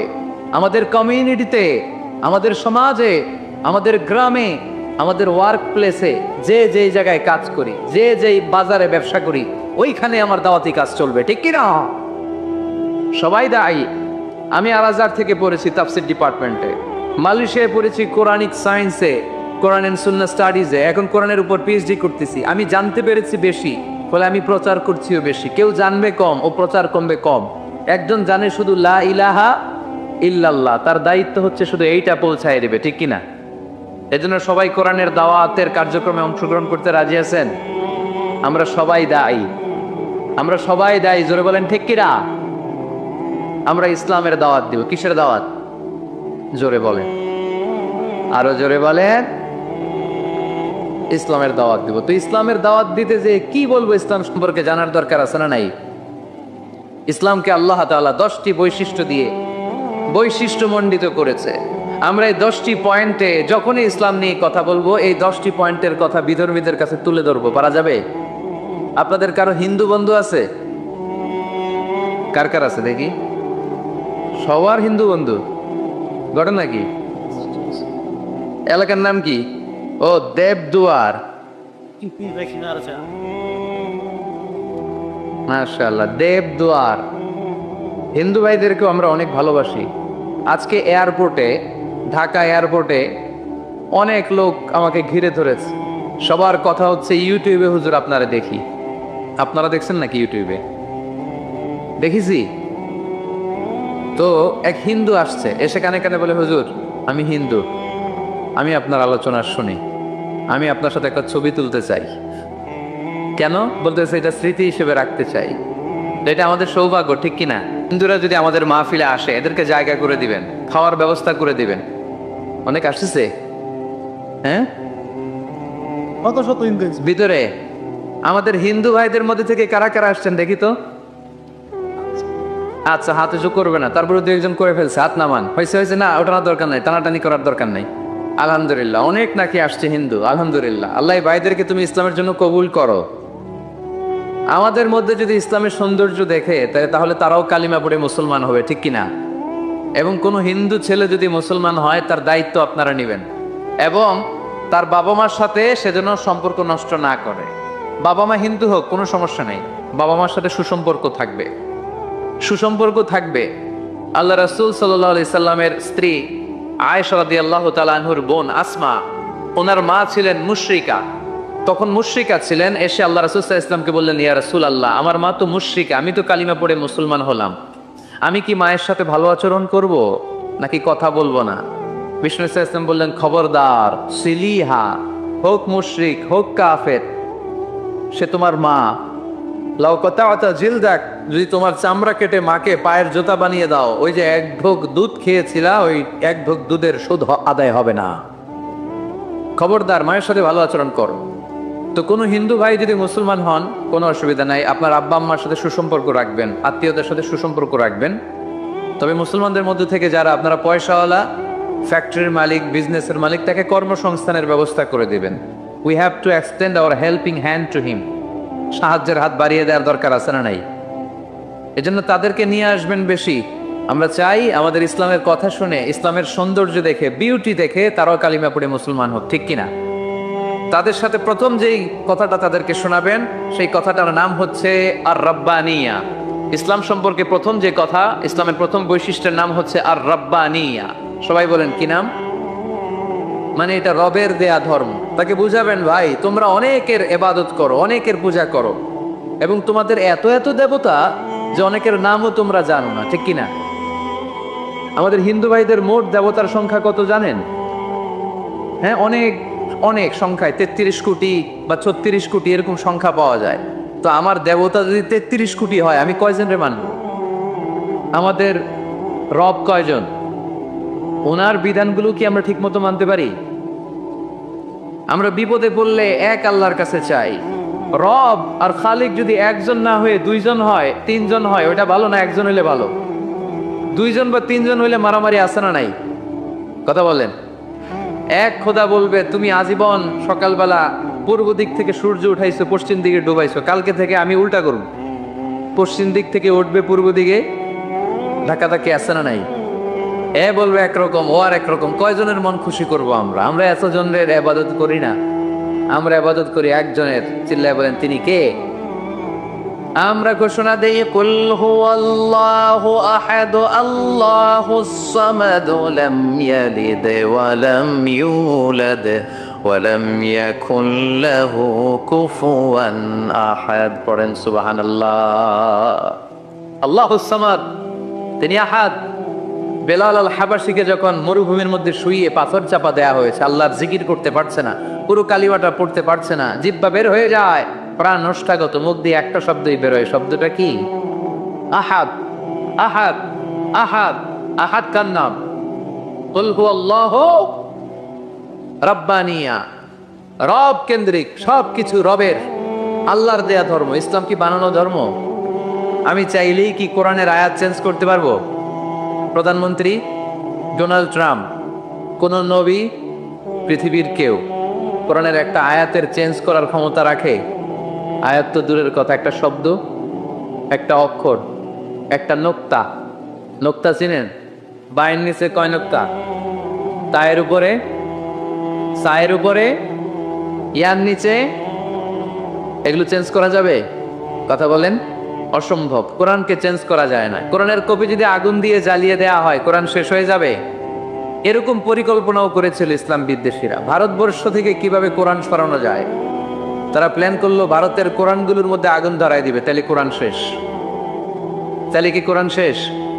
তারা রিপোর্ট পাঠালো ইংল্যান্ডে, no, it's completely wrong, because they don't just write down the holy Quran in printed copy, they memorise the verses of Quran in their own hearts. তারা শুধু কাগজে কোরআন লিখে ছাপাখানায় ছাপায় না, তারা হেফজখানায় পড়ে পড়ে পড়ে পড়ে সিনার ভিতরে কোরআন ঢুকিয়ে রাখে। যদি আগুন লেগে ধ্বংস হয়ে যাও, তাই ধ্বংস হয়ে যায়। যদি আগুন লেগে যায়, পুড়ে যায় পৃথিবীর সব বইয়ের দোকান, বিশ্ব থেকে হারাবে না পবিত্র কোরআন, বিশ্ব থেকে হারাবে না পবিত্র কোরআন। সুবহানাল্লাহ পড়ে। কোরআনকে দূর করা সম্ভব না। এই কোরআনকে নাজিল করেছে কে? এজন্য এই ধর্মের বৈশিষ্ট্য হচ্ছে রব্বানি। এটা রবের দেয়া, এটা মন মস্তিষ্ক প্রসূত বানানো কোনো মতবাদ নয়। এই ধর্মটাকে আল্লাহ নিজের ধর্ম বলেছেন। আল্লাহ ইসলামকে বলেছেন দীনুল্লাহ। ইসলামকে কি বলেছে? মসজিদেরই পাশে আমায় কবর দিও ভাই, যেন গড়ে হতে মুয়াজ্জিনের আযান শুনতে পাই। আমার গোরের পাশে দিয়ে ভাই নামাজিরা যাবে, পবিত্র সেই পায়ের ধ্বনি এ বান্দা শুনতে পাবে। গোরা যাব হতে গুনাহগার কইবে রে হাই, মসজিদেরই পাশে আমায় কবর দিও ভাই। কত মানুষ নামাজি ভাই মসজিদাঙ্গিনাতে, আল্লাহর নামের জিকির করে লুকিয়ে গভীর রাতে। আমি তাদের সাথে ওই আল্লাহর নাম জপতে চাই, আল্লাহর নাম জপতে চাই। পড়েন সবাই। মসজিদেরই পাশে আমায় কবর দিও ভাই, যেন গড়ে হতেও মুয়াজ্জিনের আযান শুনতে পাই। চিল্লায় পড়তে হবে আমিন। কি দরদ ছিল আমাদের জাতীয় কবি কাজী নজরুল ইসলামের। মসজিদের পাশে আল্লাহ তুমি আমার কবর দিও। আল্লাহ এই দোয়াটা কবুল করে নিয়েছে, ঠিক কিনা? ওনার কবরের পাশে মসজিদ আছে না নাই? আছে। এজন্য মসজিদের সাথে সম্পর্ক জুড়ে দেওয়া এটা ইমানদারের আলামত, আর মসজিদকে ঘৃণা করা এটা মুনাফিকের আলামত। এজন্য আমরা যেন আমাদের হৃদয়টাকে মসজিদের সাথে জুড়ে দেই, মসজিদের সাথে যেন সুসম্পর্ক থাকে। মসজিদ সবার, মসজিদ নিয়ে দলাদলি নাই। দলাদলি আছে অনেক জায়গায়, হানাফি মসজিদ, আহলে হাদিস মসজিদ, এরকম আমরা দেখি বা শুনি। এটা ঠিক না। হানাফি মসজিদ বলে কোনো কথা নাই, আহলে হাদিস মসজিদ বলে কোনো কথা নাই। মসজিদ সবার। ছোট্টখাট্ট বিষয় নিয়ে মসজিদে মারামারি, একজন হাত তোলে আরেকজন তোলে না, কিলাকিলি আছে না নাই? একজন বলে জোরে আমিন, আরেকজন আস্তে আমিন, মারামারি আছে না নাই? এগুলো কি মারামারি করার কোনো বিষয়? কথা বলেন। সালাতে ফরজ আছে, ওয়াজিব আছে, সুন্নাহ আছে। খেয়াল করে বুঝবেন। ফরজ যদি নষ্ট হয় সালাত ভঙ্গ হয়, you have to repeat your সালাত। ওয়াজিব নষ্ট হলে সালাত ভঙ্গ হয় না, নতুন করে পড়া লাগে না। সেজদায় সাহু দিলেই সালাত আদায় হয়ে যায়। আর সুন্নাহ নষ্ট হলে নামাজ নষ্ট হয় না, নতুন করে পড়াও লাগে না, সৌ সেজদাও লাগে না, নামাজ আদায় হয়ে যায়। সুন্নাহ নষ্ট হলে এই যে হাত তোলা না তোলা, এটা সুন্নাহ। আমিন জোরে বলা না বলা, এটা কি সুন্নাহ। যেটা কোনো কারণে কেউ না করলেও তার নামাজ কবুল করে নিবে কে? আর এই সব সুন্নত লই আমাদের দেশে কিলাকিলি। মৌলভীবাজারে মাশাআল্লাহ এগুলা নাই, এখানেও আছে। এগুলার অবসান ঘটুক, আমরা চাই কি চাই না? আর কত এই ছোটখাটো বিষয় নিয়ে আমরা এই বিভেদের প্রাচীর আর দেয়ালকে উঁচু করব আমাদের মাঝখানে? কবে আমরা ঐক্যের সিন্ডিকেট করব? কবে? আর কবে সাদা মনের মানুষ হব? কবে? আর কত? অনেক হয়েছে, আর না, এবার থামেন। বিভেদের প্রাচীরকে ভেঙে চুড়িয়ে দেন। ঐক্যের এমন সিন্ডিকেট করতে হবে যাতে কোনো অপশক্তি এই ঐক্যকে ভাঙতে না পারে, বানচাল করতে না পারে। চিল্লায় বলেন ঠিক কিনা? এজন্য মিউচুয়াল রেসপেক্টের দরকার, পারস্পরিক শ্রদ্ধাবোধ সব ক্ষেত্রে, রাজনীতিতে, সামাজিক অ্যাক্টিভিটিসে আমাদের আলেম ওলামাদের মধ্যে পারস্পরিক শ্রদ্ধাবোধের দরকার, মিউচুয়াল রেসপেক্ট। কেউ কাউরে রেসপেক্ট করে না, আমি যেটা বুঝছি এটাই সব, বাকি সব হারাম, এরকম বলে না অনেকে? এরকম যেন না করি। তাহলে মসজিদ সবার, মসজিদ আল্লাহর হাবিব সাল্লাল্লাহু আলাইহি ওয়াসাল্লাম খ্রিস্টানদেরকে মসজিদে ঢুকতে দিয়েছে, আর আমরা মুসলমান ভাইয়ের জন্য মসজিদে তালা ঝুলাইয়া দিই। আসলে নাই, আল্লাহর হাবিব সাল্লাল্লাহু আলাইহি ওয়াসাল্লাম কোথাও গেলেই প্রথমে মসজিদ বানাতেন। কি বানাতেন? মসজিদ বানাতেন। মক্কা থেকে হিজরত করে মদিনায় আসলেন, কুবায় থাকলেন কয়েক সপ্তাহ। কুবা করলিতে তিনি মসজিদ বানালেন, মসজিদ কুবা। ওখানে প্রতি শনিবার কেউ যদি ওযু করে ওখানে যে 2 রাকাত নামাজ পড়ে, একটা কবুল উমরার সওয়াব আল্লাহ তাআলা তার আমলনামায় দিয়ে দেয়। মসজিদে কুবা বানালেন। তারপরে মদিনায় এসে মসজিদে নববী বানালেন আল্লাহর হাবিব সাল্লাল্লাহু আলাইহি ওয়াসাল্লাম, মসজিদে নববী। এটা ছিল আল্লাহ রাসূল সাল্লাল্লাহু আলাইহি ওয়াসাল্লামের বৈশিষ্ট্য। কোথাও গেলেই তিনি মসজিদ বানাতেন, মসজিদে নববী। হায় রে, এখন তো কত সুন্দর মসজিদ আমরা দেখি, আমরা যে সালাত করি। আল্লাহর হাবিব সাল্লাল্লাহু আলাইহি সাল্লামের সময় মসজিদে নববী কি এরকম ছিল? কথা বলেন। ফ্লোর ছিল বালুর ফ্লোর। কিসের ফ্লোর? আমাদের মসজিদের ফ্লোর কিসের? টাইলস। আল্লাহ রাসূল সাল্লাল্লাহু আলাইহি ওয়াসাল্লামের মসজিদে নববীর ফ্লোর কিসের? কথা বলে না। তো আওয়াজ করে উত্তর দেন না কেন? কষ্ট হচ্ছে? দুপুরে খাইছেন না সবাই? কেন খান নাই কেন? রোজা রাখছিলেন?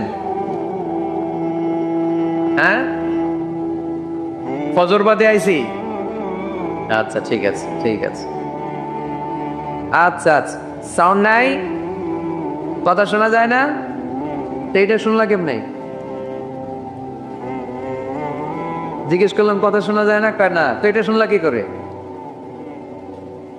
মানে অল্প শোনা যায়, তাই তো? একটু পরে আমার বিদায় ঘন্টা বাজবে, আমি চলে যাব। তোমরা ডিস্টার্ব করতে করতে আমার সময় শেষ। তোমরা ডিস্টার্ব করলে তোমাদের লস। আমি আমার টাইমের 1 মিনিটে বেশি যেতে পারবো না, কারণ এখানে আসরের সালাতের আজান শুরু হয়ে যাবে, এরপরে কোনো কথা নেই। আর বক্তব্য লম্বা করা এটা বিদআত। এই বিদআতকে আমি সুন্নাতের মধ্যে আনতে চাচ্ছি। একটা সময়ে একেবারে কমায় নিয়ে আসবো। এত প্রোগ্রামও আমি করতে চাই না। আমি ঘোষণা দিয়েছি আগামী বছরে সারা বাংলাদেশে আমার প্রোগ্রাম হবে 50টা। কয়টা? 50টা। এরপরের বছর 30টা, এরপরের বছর 20টা। বিভাগীয় প্রোগ্রাম করলেই চলবে আমার। এক এক বিভাগে যে 2 দিন 3 দিন খালাস। এত দরকার নেই, এত লম্বা চূড়ার বক্তব্যের দরকার নেই। আধা ঘন্টা চুপ করে শুনেন, কয়েকটা মেসেজ ড্রপ করি, take it with you to your home, then practise and apply in the society. নিয়ে যান, আমল করেন, সমাজে কাজে লাগান। সমাজটা আলোকিত করে দিবে কে? খুতবুকুম তাবিলা সালাওয়াতুকুম কাসীরা। আল্লাহর হাবিব সাল্লাল্লাহু আলাইহি ওয়াসাল্লাম বললেন, কিয়ামতের একটা আলামত, কিয়ামতের আগে তোমাদের বক্তব্য হয়ে যাবে লম্বা, সালাত হয়ে যাবে খাটো। সালাতের পরে তাসবিহ পড়তে চায় না লোকজন, ব্যস্ত, মহা ব্যস্ত, সুপার বিজি। কোত্থেকে আসলে এই ব্যস্ততা? আপনি রবের সাথে মুনাজাত, না যাই ইউনাজি মুনাজাত, আপনার রবের সাথে একাকী নীরবে কথা বলতে মনে চায় না আপনার? তা তো তাড়াহুড়ো কিসে? ধীর স্থির হন, একটু স্থির হন, একটু মনোদৈহিক প্রশান্তি অর্জনের চেষ্টা করেন। সব সময় ব্যস্ত, ধাক্কাধাক্কি, উচ্ছৃঙ্খলা, এগুলো আমাদেরকে শেষ করে দিয়েছে। এজন্য লম্বা চোরা বক্তব্য ঠিক না। বক্তব্য শুনতে আমাদের ভালো লাগে, আমল করতে ভালো লাগে না। বক্তব্যটা শেষেই সিগারেট ধরায়, আসলে নাই। মাহফিল শেষেই বিড়ি ধরায়, চমৎকার ওয়াজ করছে হুজুরে। ওয়াজটা সেই রকম হয়েছে, অনেক কণ্ঠে সুন্দর হুজুরের। এতদিন ইউটিউবে দেখছি, আজকে সরাসরি দেখাইছি। আসলে নাই, তো কি লাভ হয়েছে? লাভটা হয়েছে কি? এই যে মাহফিল শেষে বিড়িটা ধরাইলেন, আজ গেলেন, কোনো লাভ হয় নাই। এগুলো থেকে বেরিয়ে আসতে হবে। বছরের পর বছর আমাদেরকে শিখানো হয়েছে একভাবে। কেউ এই পরিবর্তনের আওয়াজ তুলে নাই। আওয়াজ আপনাকে তুলতে হবে। আওয়াজ তোলার জন্য এত মানুষ লাগে না, আপনি একাই যথেষ্ট। আপনি দাঁড়ান না সামনে, দেখবেন আপনার সামনে কেউ টিকে থাকতে পারবে না, ঠিক কিনা? কিন্তু আপনার শক্ত সিদ্ধান্ত লাগবে, পরিবর্তনের জন্য শক্ত মানসিকতা লাগবে যে আমি পরিবর্তন করতে চাই। We have to change. যুগ জামানা পাল্টে দিতে চাই না অনেকজন, এক মানুষই আনতে পারে জাতির জাগরণ। এক মানুষই বিপদকালে বাঁচায় কাফেলায়, ক্ষুদ্র ডিঙ্গি বাঁচায় জাহাজ অসীম দরিয়ায়।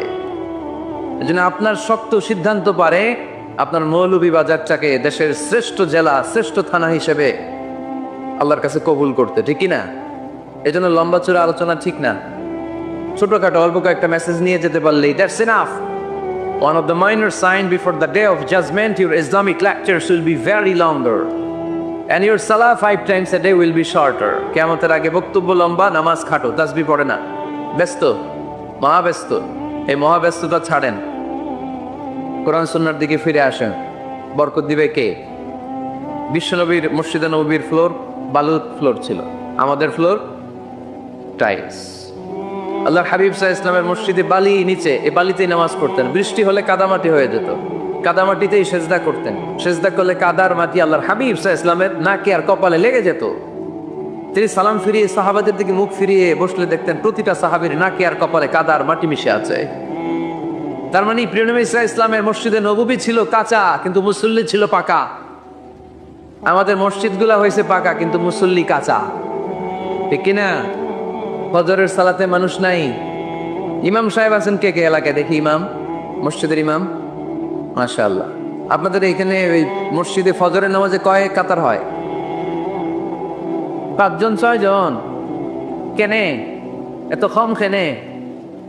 হ্যাঁ, আসে না, আসতে চায় না লোকজন। তো এই যে 5-6 জন ফজরের সালাতে, কল্পনা করতে পারেন ফজরের জামাতে লোক যায় না, এটা একটা মহামারী। যেদিন ফজরের জামাতের দৃশ্য আর জুমার নামাজের দৃশ্য একরকম হয়ে যাবে, ওই দিনই বাংলাদেশে ইসলাম কায়েম হয়ে যাবে। এখন স্লোগান তুলে বিপ্লব বিপ্লব, ইসলামে বিপ্লব। আর ফজরের সময় আমি কম্বলের ভিতরে, আছে না নাই? কোনো বিপ্লব হবে না। ফজরের নামাজ জামাতে পড়ুন, সকালটারে বরকতময় করে দিবে কে? আল্লাহর হাবিব সাল্লাল্লাহু আলাইহি ওয়াসাল্লামের মসজিদ ছিল সবার জন্য উন্মুক্ত, এখানে সবাই আসতে পারতো। এজন্য মসজিদ হবে সবার। আমরা মসজিদের আবাদকারী হতে চাই। এজন্য রব্বুল আলামিন বলেন, ইন্নামা ইয়া'মুরু মাসাজিদাল্লাহি মান আমানা বিল্লাহি ওয়াল ইয়াউমিল আখির ওয়া কামাস সালাতা ওয়া আতাজ যাকাতা ওয়া লাম ইয়াখশা ইল্লাল্লাহ ফাআসা উলাইকা আন ইয়াকুনু মিনাল মুহতাদিন। সুবহানাল্লাহ পড়েন। রব্বুল আলামিন বললেন মসজিদের আবাদকারী হবে তারা যারা আল্লাহর প্রতি ঈমান আনে, আখিরাতের প্রতি ঈমান আনে, যারা সালাত কায়েম করে, যারা যাকাত আদায় করে, যারা দুনিয়ার কাউকে ভয় পায় না, ভয় পায় একজনকে। চিল্লায় বলেন তিনি কে? যাদের হৃদয়ে আছে আল্লাহর ভয়, তারা কবু পথ ভুলে যায় না। আল্লাহর প্রেম ছাড়া এই দুনিয়া কারো কাছে কোনো কিছু চায় না, ঠিক কিনা? তাহলে যারা মসজিদের আবাদকারী, এরা ভয় পায় একজনকে। চিল্লায় বলেন তিনি কে? মসজিদের আবাদকারীদের প্রথম গুণ, তারা আল্লাহ বিশ্বাস করে, তারা আখিরাতে বিশ্বাস করে, তারা সালাত কায়েম করে, তারা যাকাত আদায় করে, তারা আল্লাহ ছাড়া পৃথিবীর কাউরে ভয় পায় না। আল্লাহ বলেন ফাআসা উলাইকা আন ইয়াকুনু মিনাল মুহতাদিন। আশা করা যায় তারাই হলো হেদায়েতের রাস্তার উপরে আছে, ঠিক কি না? তারাই মসজিদের আবাদকারী, যারা মসজিদে যায়, সালাত আদায় করে। এখন মসজিদের আবাদকারী আপনি হতে চান, আপনি মসজিদে যান না, আপনি আবাদকারী হতে পারবেন? মসজিদের অনেক সভাপতি আছে মসজিদে যায় না, আছে না নাই? মৌলভীবাজারে এই সমস্যা বোধহয় নাই। মসজিদের সেক্রেটারি মসজিদে যায় না, আছে না নাই? তাইলে হইলো, এটা হইলো, এটা মেনে নেওয়া যায়? এজন্য সভাপতি সাহেবরা, আপনি কষ্ট করে মসজিদ বানিয়েছেন, মসজিদে যাবেন। সভাপতি সাহেব আপনি মসজিদে যাবেন, সেক্রেটারি সাহেব আপনি মসজিদে যাবেন, তাহলে আপনি সঠিক মসজিদের আবাদকারী হবেন, ঠিক কিনা? আমরা মসজিদের আবাদকারী হতে চাই, ইনশাল্লাহ পড়েন। উমরানুল মাসাজিদ, মসজিদের আবাদ কি করে করতে হয়? মসজিদ আবাদ করা 1 নম্বর মাধ্যম হচ্ছে মসজিদ নির্মাণ করা। কি করা? নির্মাণ করা। খেয়াল করবেন, আল্লাহর হাবিব সাল্লাল্লাহু আলাইহি ওয়াসাল্লাম বলেছেন, মান বানা মসজিদান মিন মালিহি ফিদ দুনিয়া বানাল্লাহু লাহু বাইতান ফিল জান্নাহ, যে ব্যক্তি নিজের পকেটের টাকা খরচ করে দুনিয়াতে মসজিদ বানায়, আল্লাহ তাআলা তার জন্য জান্নাতে ঘর বানায়। 60টা জিনিস মানুষ মরে যাওয়ার পরে তার কবরে পৌঁছতে থাকে। ইন্না মিম্মা ইয়ালহাকুল মুমিন মিন হাসানাতিহি বা'দা মাউতিহি, মানুষ মরে যাওয়ার পরেও যে 7টা জিনিস তার কবরে পৌঁছায় তার মধ্যে একটা হচ্ছে মসজিদান বানাহু, সে যে মসজিদ বানিয়ে গিয়েছে ওই মসজিদের সওয়াব। সুবহানাল্লাহ পড়ে।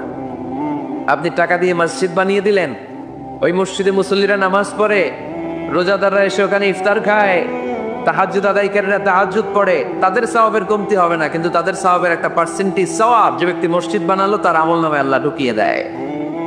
এজন্য বেশি বেশি মসজিদ বানাতে রাজি আছেন তো? তাহলে মসজিদ আবাদ করার প্রথম মাধ্যম হচ্ছে মসজিদ বানানো। 2 নম্বর মাধ্যম হচ্ছে মসজিদে যে জামাতে সালাত আদায় করা। জামাতে সালাতুল জামাআ তাফদুলু সালাতাল ফাযি বি27 দারাজা। ঘরে নামাজ পড়লে একা একা পড়লে যেই সওয়াব, জামাতে পড়লে 27 গুণ বেশি সওয়াব। সুবহানাল্লাহ বলতে পারলেন না? হে নামাজি আমার ঘরে নামাজে পড়, আজ দিলে মে তোমার চরণ তলে, হৃদয় যায় নামাজ। এ নামাজি গিয়েছে তায়েফবাসীদের বাঁচানোর জন্য, নিজের কোনো স্বার্থ নাই। তায়েফবাসীরা যেন জাহান্নামের আগুনে না জ্বলে, কিন্তু তায়েফবাসীরা বিশ্বনবীর আঘাত করেছে। 3টা জায়গায় আমি দেখে এসেছি, জায়গাগুলা 3টা জায়গায় বিশ্বনবীকে আহত করা হয়েছে। খেয়ে না খেয়ে দিন প্রচারের কাজে নিজেকে দিয়েছ বিলিয়ে, তায়েফের কাফিরেরা চিনল না সে আলো, দুষ্ট ছেলেদের পিছু দিল লেলিয়ে, পাথরের আঘাতে ক্ষত বিক্ষত হয়ে সারা শরীর থেকে রক্ত ঝরে। হে রাসূল তোমাকে ভুলি আমি কেমন করে, হে রাসূল তোমাকে ভুলি আমি কেমন করে, হাজার ব্যথা বেদনার পরে ফিরে আসনি তুমি আপন ঘরে, দিনের আলো তুমি ছড়িয়ে দিতে, চলে গেলে মদিনায় মক্কা ছেড়ে। হে রাসূল তোমাকে ভুলি আমি কেমন করে, হে রাসূল তোমাকে ভুলি আমি কেমন করে। পড়েন আল্লাহু আকবার। বিশাল পথ পাড়ি দিয়ে দাওয়াত দিলেন, বিনিময়ে পেলেন পাথরের আঘাত, রক্তাক্ত হলেন বিশ্বনবী। আদ্দাস নামে খ্রিস্টান ছেলে বিশ্বনবীর হাতে কালিমা পড়ে মুসলমান হয়ে গেল। আল্লাহু আকবার। বিশ্বনবী খেজুর বাগানে ঢুকলেন, গা দিয়ে ঝরঝর করে রক্ত বয়ে যায়। সাইয়েদনা যায়েদ রাদিয়াল্লাহু তাআলা আনহু পানি নিয়ে আসলেন। বিশ্বনবী ওযু করলেন, ফজরের নামাজে দাঁড়িয়ে লম্বা কেরাত পড়লেন। কেরাত শেষে বিশ্বনবী বসে আছেন, মন খারাপ। কার মন খারাপ? 80 মাইলের পথ পাড়ি দিয়ে আসলাম, মিশন তো সাকসেসফুল হয় নাই, কেউ তো কালিমা পড়ে নাই, আরো আমার পিছু লেগেছে, আহত করেছে আমাকে। বিষ্ণুবীর মন খারাপ। এত কষ্ট করে, এত ভালো মন নিয়ে, এত সুন্দর করে দাওয়াত দিলাম, কেউ দাওয়াত শুনলো না। বিশ্বনবীর মন খারাপ, আর এই দৃশ্য আরশের উপর থেকে দেখে কে? আল্লাহ বললেন, নবী আপনার মন খারাপ, আপনার যখনই মন খারাপ তখনই আমার সাহায্য আছে না নাই? ওয়ালা সাউফা ইউতিকা রাব্বুকা ফাতারদা। আল্লাহ জানিয়ে দিলেন, নবী আপনি জানেন না, আপনি দেখেন নাই, ফজরের লম্বা কোরআনের তেলাওয়াত যখন আপনি করছিলেন, আপনার পিছন দিয়ে একদল জিন চলে যাচ্ছিল। জিন কারা যাচ্ছিল? এই জিন জাতি বিশ্বনবীর তেলাওয়াত শুনে থমকে দাঁড়িয়েছে। কিরে, এত সুন্দর বাক্য তো জীবনে শুনি নাই, এত সুন্দর কথামালা, শব্দের ব্যঞ্জন, ভাষার মাধুর্য, অলংকার কখনো তো শুনি নাই। এটা তো কোনো মানুষের বানানো কথা হতে পারে না, এটা মন্ত্র হতে পারে না, এটা কবিতা হতে পারে না, এটা নিশ্চয় আল্লাহর বাণী। ইন্না সামি'না কুরআনান আজাবা ইয়াহদি ইলার রুশদি ফাআমান্না বিহি। নিশ্চয় আমরা আজীব কোরআন শুনেছি, শুধু শুনেই ক্ষান্ত থাকবো না, যেই কোরআন শুনেছি ওই কোরআনের উপর বিশ্বাস এনে আমরা জিনেরা মুসলমান হয়ে গেলাম। তারা তাদের এলাকায় যে দাওয়াত দিতে শুরু করলো। এই দৃশ্য বিশ্বনবী দেখছে নাকি? বিশ্বনবী তো তেলাওয়াত করতেছে ফজরের নামাজে। বিশ্বনবীর যখন মন খারাপ, আল্লাহ জানিয়ে দিলেন, নবী মন খারাপের কারণ নাই, দিতে আসছিলেন দাওয়াত দৃশ্যমান জাতিকে, মানে মানুষকে, কিন্তু এদের উপর যদিও দাওয়াত ফলপ্রসূ হয় নাই। অদৃশ্যমান এক জাতি, জিন জাতি আপনার মুখ নিঃসৃত কণ্ঠে সুন্দর তেলাওয়াত শুনে পুরো জিন জাতি কালিমা পড়ে মুসলমান হয়ে গেছে। ওয়ালা সাউফা ইউতিকা রাব্বুকা ফাতারদা। নবী, যেখানেই আপনি পেরেশান, যেখানে আপনার মন খারাপ, ওখানেই মন ভালো করে দিবে কে? আল্লাহ রাসূল সাল্লাল্লাহু আলাইহি ওয়াসাল্লামের প্রিয়তমা স্ত্রী খাদিজাতুল কুবরা আত-তাহেরা রাদিয়াল্লাহু তাআলা আনহা ইন্তেকাল করলেন। রাসূল সাল্লাল্লাহু আলাইহি ওয়াসাল্লামের হৃদয়টা ভেঙে খান খান হয়ে গেল। চাচা আবু তালেব ইন্তেকাল করলেন, হৃদয়টা ভেঙে খান খান হয়ে গেল। চারদিক থেকে শত্রুতা বাড়তে শুরু করলো, কোন দিক থেকে সাহায্য নাই। বিশ্বনবী আবার পেরেশান, কই যাব, কোথায় গেলে আশ্রয় পাবো? আমার তো কেউ নাই, কেউ আমার দুনিয়ায় বেঁচে নাই। প্রাণাধিক প্রিয় স্ত্রী খাদিজাতুল কুবরা দুনিয়া ছেড়ে বিদায় নিল। যেই চাচা আমার শেল্টার দিয়ে রাখতো কাফেরদের হাত থেকে, চাচাও চলে গেল। এখন আমি কই যাব? আল্লাহ বললেন, কই যাবেন? জায়গা পান না, আমার আরশে চলে আসেন, আমার আরশে চলে আসেন। সুবহানাল্লাযী আসরা বিআবদিহি লাইলাম মিনাল মাসজিদিল হারামি ইলাল মাসজিদিল আকসা। সুবহানাল্লাহ পড়েন। সাইয়েদনা জিব্রাইলকে দিয়ে আল্লাহ সারপ্রাইজ দিলেন তার নবীকে। কি দিলেন? সারপ্রাইজ শব্দটার সাথে পরিচিত না আমরা? হঠাৎ করে কাউকে এমন কিছু দেখালাম বা দিলাম সে কল্পনাও করে নাই।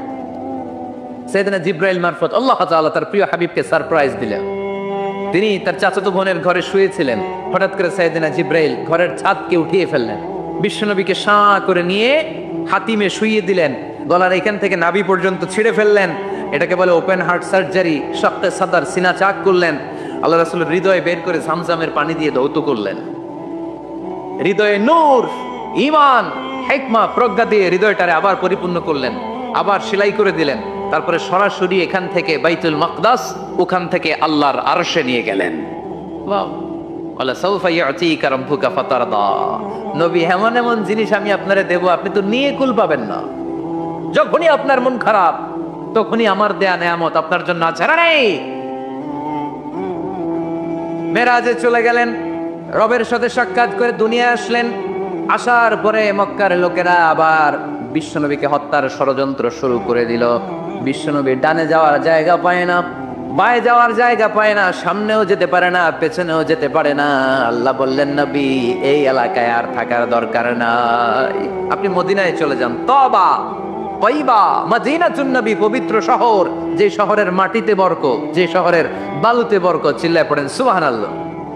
বিশ্বনবী আল্লাহ তাআলার আদেশে এই কষ্টকর পরিস্থিতি থেকে উত্তরণের জন্য মক্কা থেকে মদিনায় গেলেন। মদিনায় যাওয়ার সাথে সাথে লোকজন গাইতে শুরু করলো, তালাআল বাদরু আলাইনা মিন সানিয়াতিল ওয়াদা ওয়াজাবা শুকরু আলাইনা মাদা লিল্লাহি দা আইয়ুহাল মাবউসু ফিনা جئت من أمر المطاع جئت شرفت المدينة مرحبا يا خير دابا সবাই পড়েন طلع البدر علينا من ثنيات الوداع وجب الشكر علينا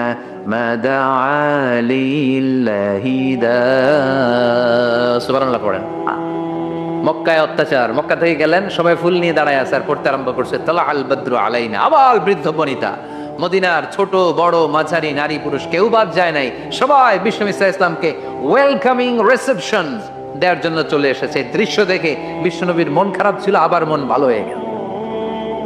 এজন্য আল্লাহ বললেন, ওয়াদ-দুহা والليل إذا سجى ما ودعك ربك وما قلى وللآخرة خير لك من الأولى ولسوف يعطيك ربك فترضى سبحان الله পড়েন আওয়াজ করে,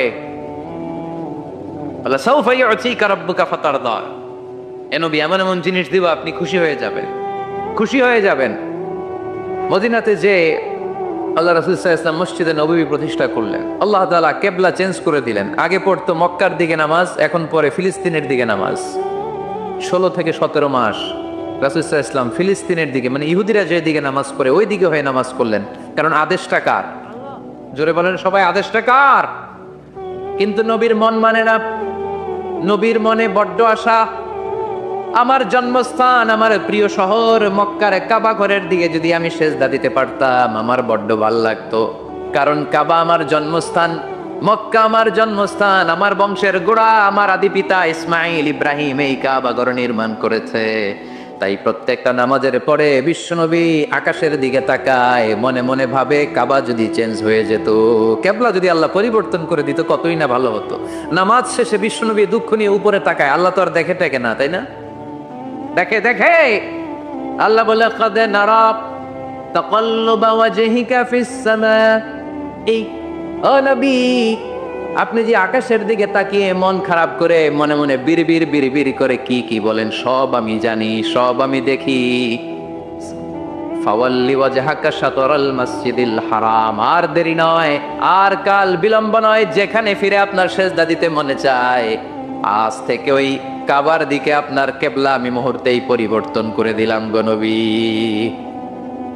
নবীর যেটা মন চাইতেছে আল্লাহ ওইটাই দিতেছে। সুবহানাল্লাহ পড়েন।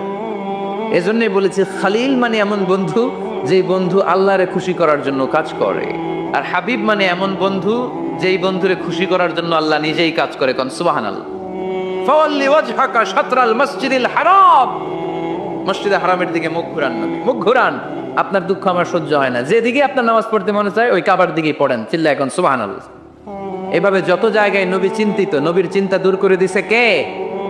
আল্লাহ রাসূল এই কোরআন থেকে জানতে পারলেন আগের নবীরা হায়াত পেয়েছে 1000 বছর, 2000 বছর। আগের নবীর উম্মতেরা হায়াত পেয়েছে 800 বছর, 1200 বছর। আমাদের নবী পৃথিবীতে বেঁচে ছিলেন কয় বছর? সবাই বলেন। এবং সুনানে তিরমিজির হাদিস, আল্লাহ রাসূল সাল্লাল্লাহু আলাইহি ওয়াসাল্লাম বলেছেন আমারু উম্মতি মা বাইনা 60 ইলা 70, আমার উম্মতের গড় বয়স হবে 60 থেকে 70। ওয়া আকাল্লুহুম মা ইয়াজুজু যালিক, এর চেয়ে বেশি হায়াত পাবে হাতে গোনা অল্প কয়েকজন। বেশিরভাগই 60-70 এর মধ্যে মরে শেষ, ঠিক কি না? এখন আমাদের সমাজের কি অবস্থা? এটাই তো। আপনাদের টাঙ্গাইলের কি অবস্থা? কত কত বাঁচে? 100 বয়স হয়েছে এরকম কে কে আছেন দেখি? টাঙ্গাইল ওই যে একজন হাত তুলছে, যুবক হাত তুলছে।